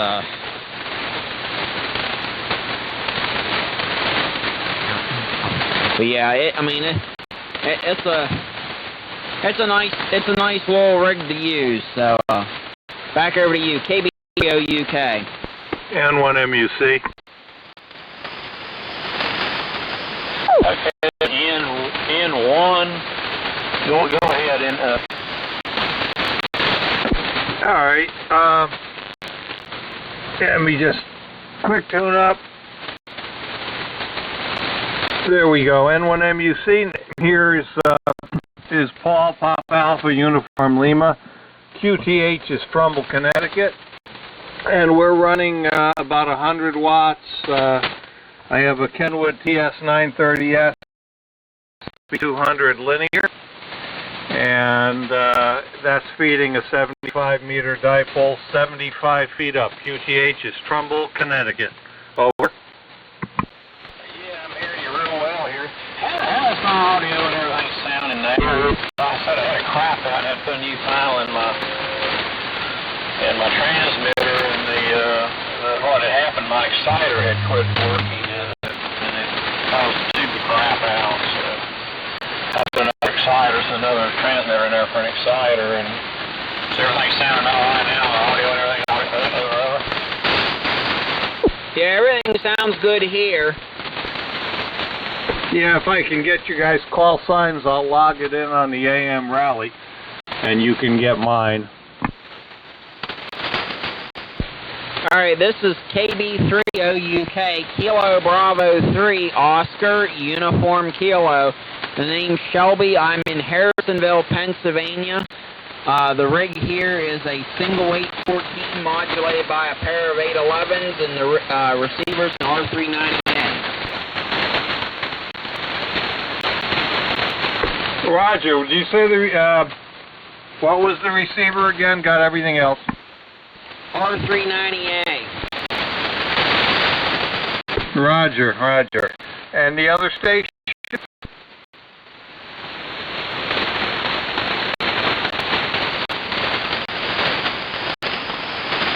Now I got Shelby there, KB3 OUK. How about that, the other station that was in on the QSO? Over. Oh, I'm sorry. I turned around with the workbench a second there to this Kilo Golf 4 November Zoo. I'm down here in Stanley, North Carolina, about 15 miles northwest of Charlotte. It's the town of Stanley, not to be confused with Stanley County, but I'm on a rig 304TH driven by a pair of, modulated by a pair of 572Bs, and the audio amplifier, speech amplifier is a pair of 6L6s with 6SM7 and 12A X7 for a microphone preamp. So got one I'm running right here there, and that's running right now is was a homebrew CW transmitter there that my H240 aircraft took a dump. I've been using that transmitter for years to drive this transmitter. It just took a dump, took my final tube out with it, or vice versa. I don't know what happened, but I got to figure it out. But I found a good 304TH. The first one I stuck in there, it was not no good. It was gas. So back over to you, KG4N VZ here in Stanley, North Carolina. Over. Roger, I think I got that as, was it K4 and NVZ? Kilo Golf, over. Kilo Golf 4, Nancy Victor Zebra. Yeah, that's right. In NVZ, KG4 NVZ. Roger. Okay, fine business. Thanks for the contacts. For the AM rally, and I'll be on channel for a little bit in case there's anybody else in there that wants to work me or anybody up my way that can hear you. Over.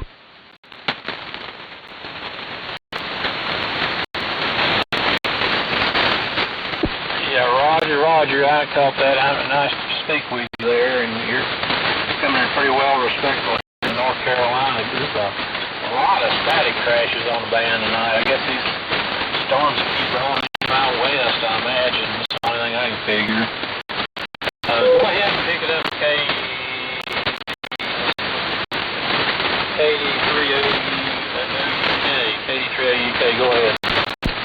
Yeah, there's a storm. There's a line of thunderstorms out over Texas and Oklahoma, and then I noticed there's a cluster of them out over. Looking online at a lightning map, there's a cluster of them out over the Atlantic, between the coast, or between the East Coast and like between the Carolinas and Bermuda. There's a cluster of them out there too over the Atlantic. This almost sounds like summertime on 75 meters. It's very unusual for it to be this bad, for the static crashes to be this bad this time of year.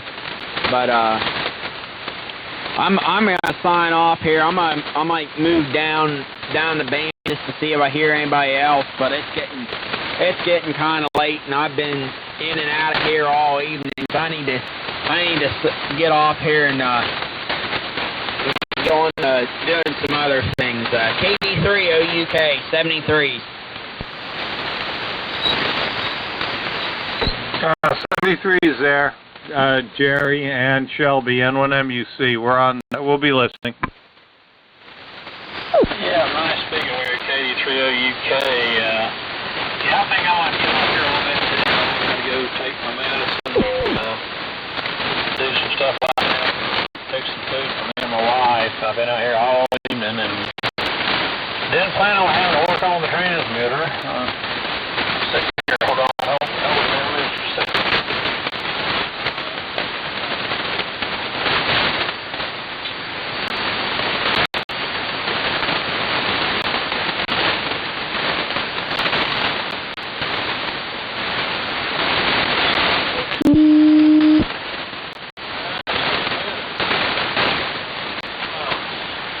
Looks good, and plenty of grid drive, and got the place pretty good, and get that tube broke in. I may have to redid it some, but I'm hoping that's going to work this time.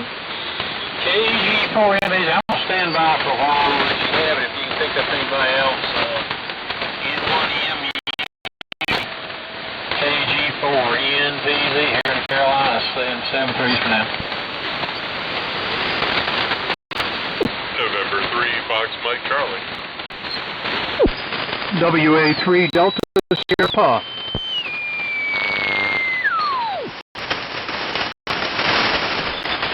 I heard an N3 in there, which I should have gotten. He was coming in okay, but I put something down, I missed it. And a WA3DSP, I think. Yeah, you got me correct, WA3DSP. Good evening. Name is Doug. We're located just north of Philadelphia in a town called Richboro. Using a DX100 and a 75A1 receiver. And I just was playing around everything, making sure it worked so I can use it this weekend. WA3DSP.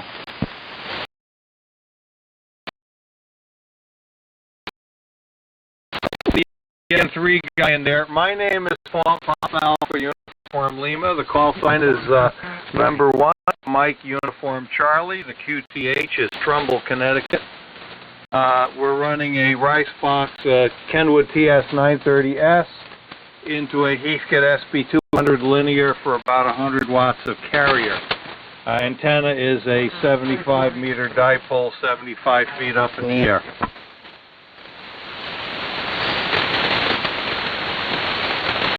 That N3 station, you want to try again?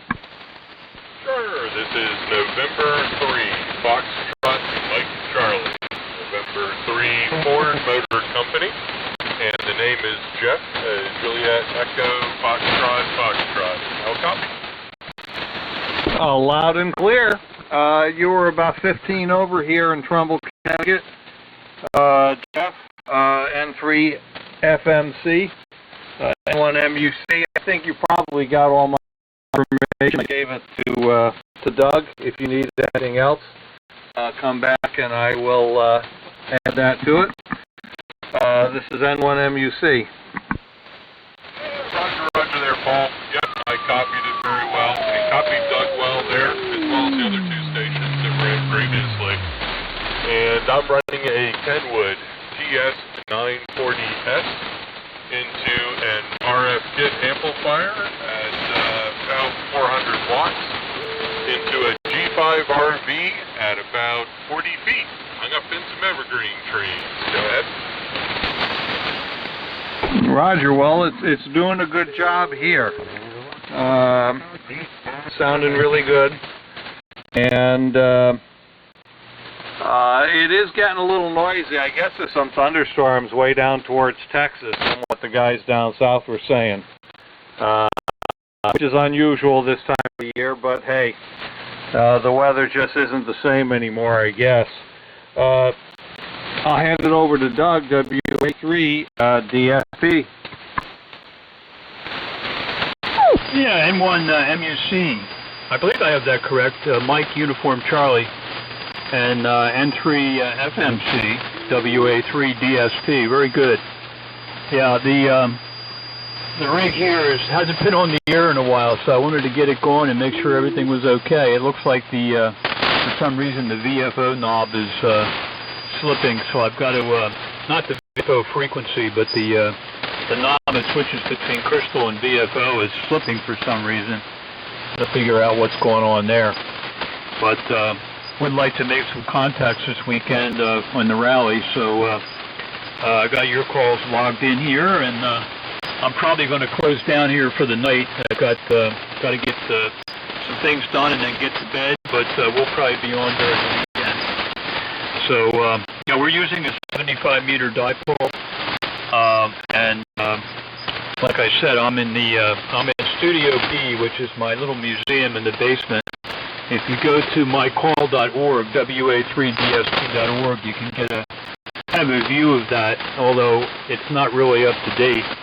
I've got more junk here now, I think, than in those photos. But in front of me here, I've got a 75 A1 and a DX100.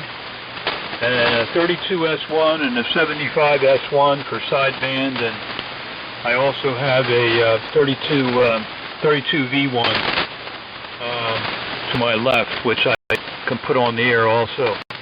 But this DX100, I completely overhauled it several years ago. I documented it on my website, so if you wanted to see what I did, you could check that out also. So very good, guys. Work you, and we'll say 7-3. I'm going to listen out here. Up to, or over to Jeff, N3 FMC in the group WA3 DSP. WA3 DSP from N3. Very good there, Doug. Yeah, I'm just over in Reading, Pennsylvania. And for Paul there, over by Philadelphia. And you're sounding great. You're 5.9 plus 10 there, Doug, so it's working very well for you. I normally run a Yaesu FT-TX10, but this evening pulled out the old workhorse here, the Finwood TS940. It actually has the cover off and is in some pieces right now. Put a Pi-X control board in it for Cat, and I was going to do a little maintenance on it here, and just ran across the guys there and decided to see how it should work on AM. That's probably 30 years since I had to fire it up here on AM. So, real good. Have a great weekend there, gentlemen. I'm getting up early in the morning. Got a board meeting where I volunteer on the board. They meet early on Saturday mornings. So I'm going to say 7-3 all around, and Paul, I'll kick it back over to you. November 1, Mike Uniform Charlie, N3 FMC. Okay, very good. N3 FM, FN1 MUC returning. 73s, have a good evening. Doug, many years ago, I briefly owned a DX100, which I traded for another piece of equipment at the time because I already had a Viking 2 at that time. I just recently sold the Viking 2. I'm trying to pare things down a little bit here. I mean, I do have a broadcast transmitter down here in the basement. I have a RCA BTA 500MX, which I was on earlier this evening on 160. And I have a BC-348N, which is the primary receiver B-17 bomber from World War II. I use that when I'm on the broadcast transmitter and to listen to other things. I've got a National HRO, Model M, prototype, we believe, with all the coil sets and that stuff. So yeah, we kind of have a museum here too. We're trying to thin some of it down. I have a HQ129X I'm trying to move along right now. I just completely overhauled that, all new caps, a few new tubes, a couple off-value resistors replaced. Got a picture of it on my QRZ page, if anybody's interested. But rag chewing AM's the favorite mode, although I do work all different modes. All right, 73s, gentlemen, have a good evening. I'll be listening out a little bit more if anybody wants to contact for the AM rally. And have a good evening, N1MUC.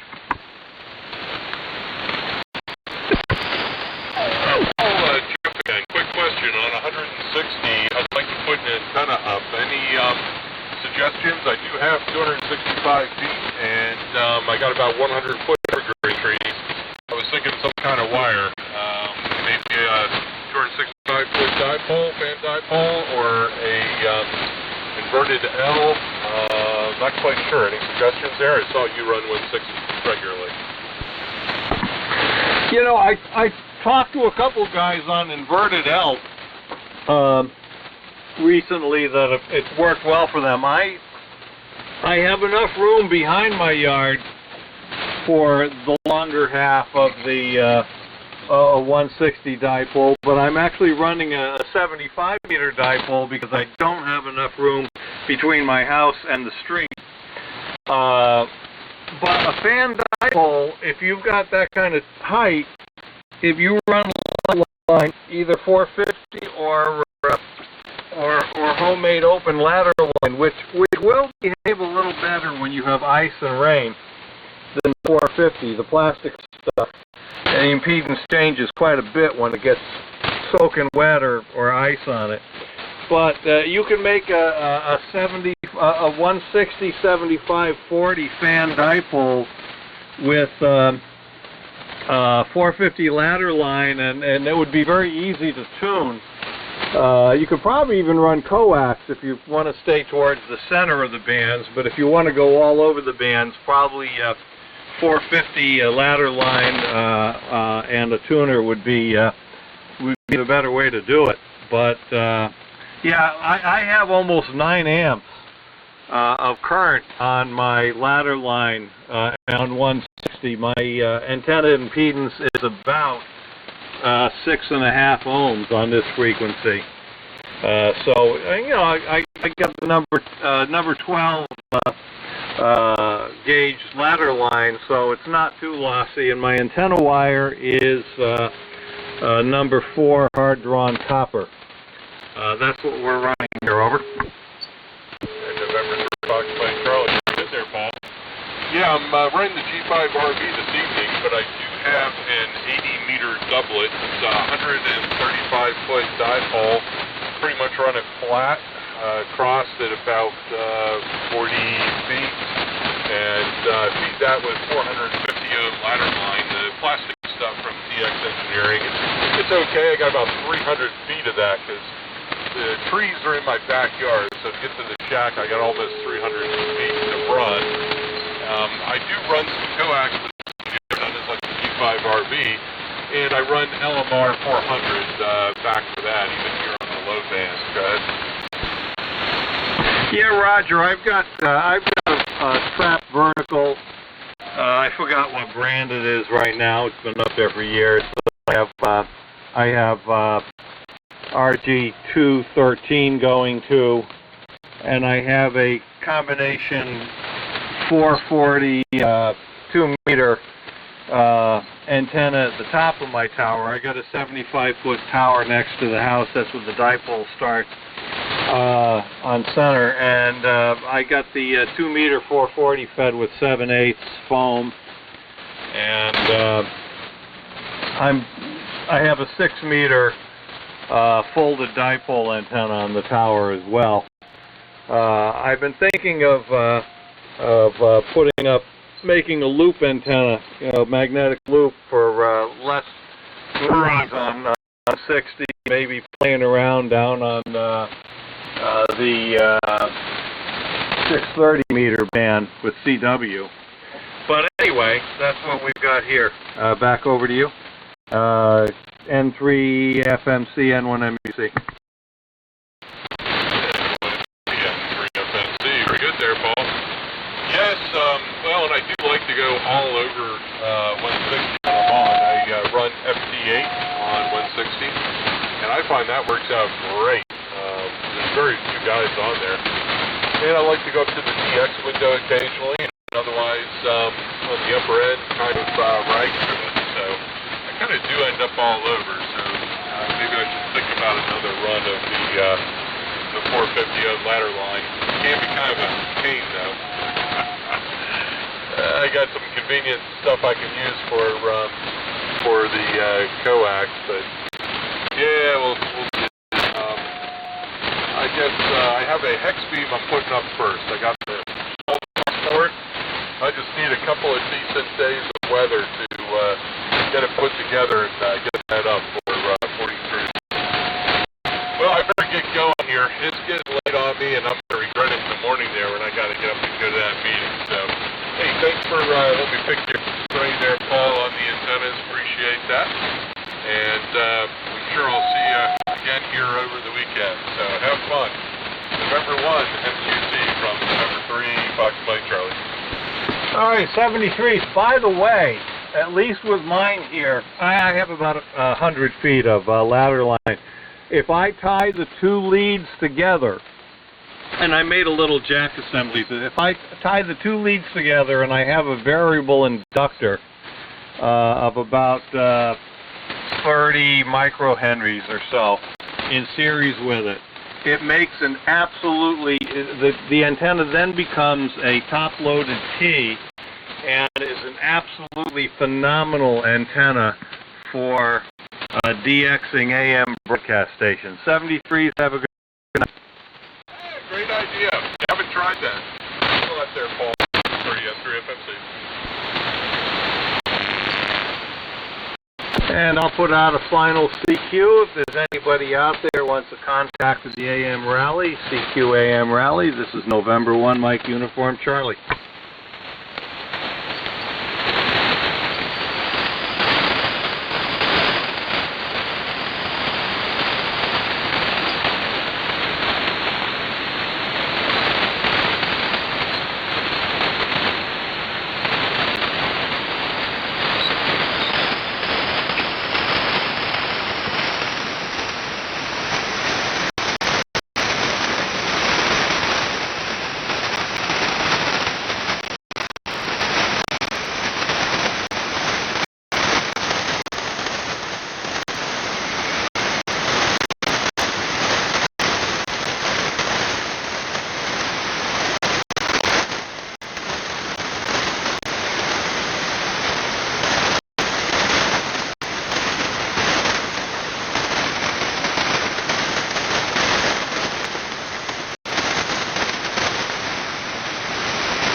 That is WA2PJ, Eastern Long Island.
Echo 9 United Alpha, looking on 3885.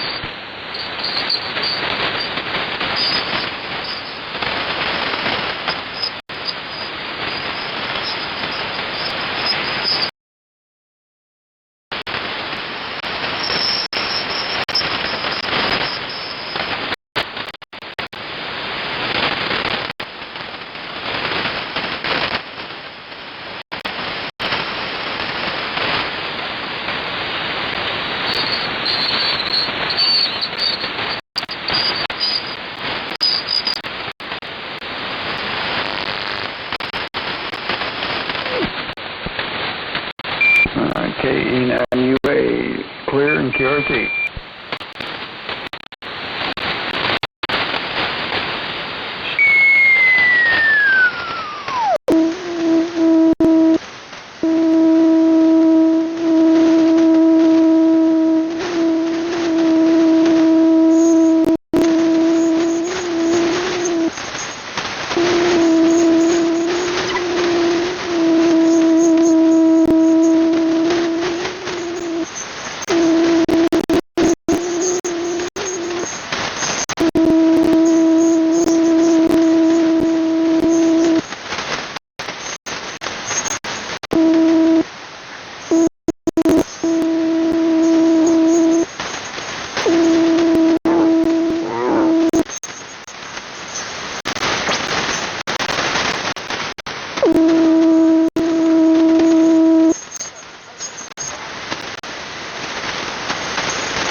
Julia Papa.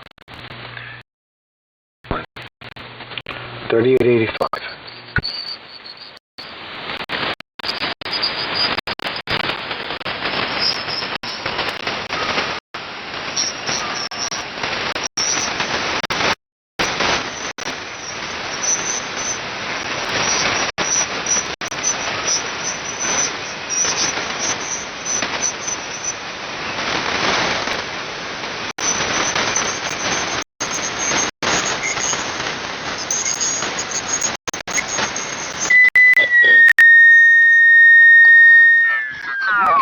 CQ75. CQ 75 meters AM rally. Calling CQ75 CQ AM rally from WA2 PJP. Whiskey America number 2 Papa Juliet. WA2 PJP Eastern Long Island is calling CQ AM rally and standing.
CQ, CQ75, CQ75 AM rally, CQ75 AM rally. This is WA2 PJP, Whiskey America 2, Papa Julia Papa, WA2 PJP, Eastern Long Island, calling CQ AM rally. CQ AM rally, CQ AM rally, calling CQ, CQ AM rally. From WA2 PJP, Whiskey America 2, Portugal, Japan, Portugal, WA2 PJP, calling CQ AM rally and bye for call.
AG4,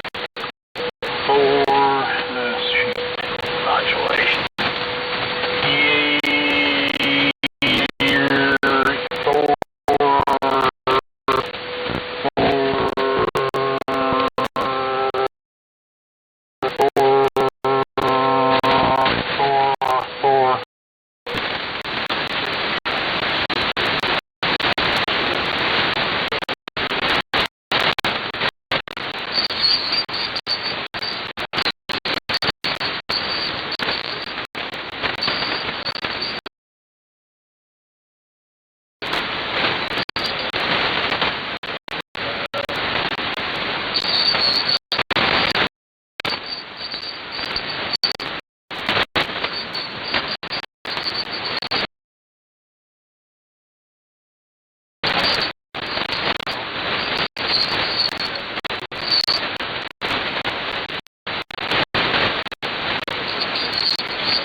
3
VA3 JWO testing. Test 1, 2.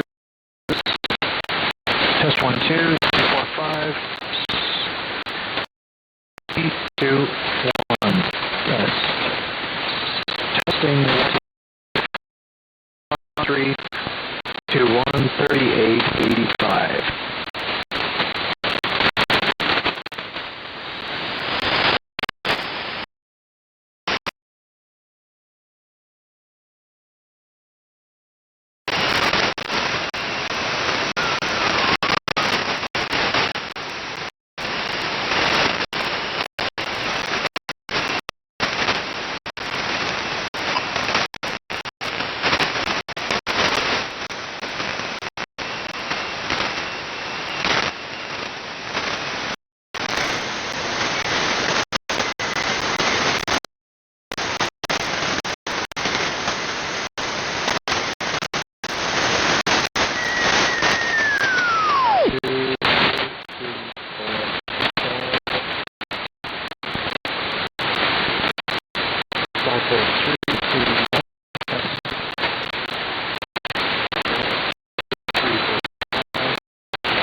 3, 2, 1. Test. 1. Test. Test. 1, 2. Test. 1, 2.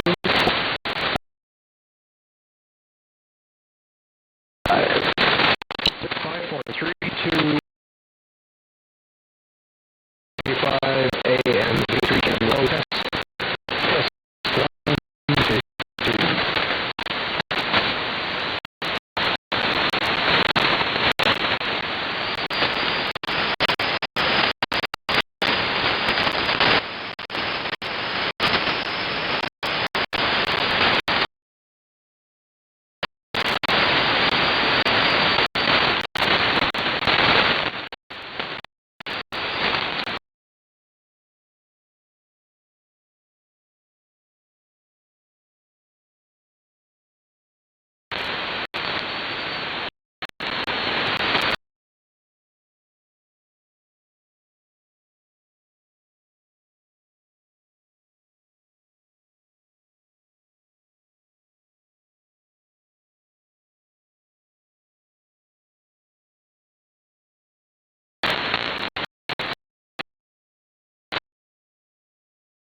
3, 4, 5.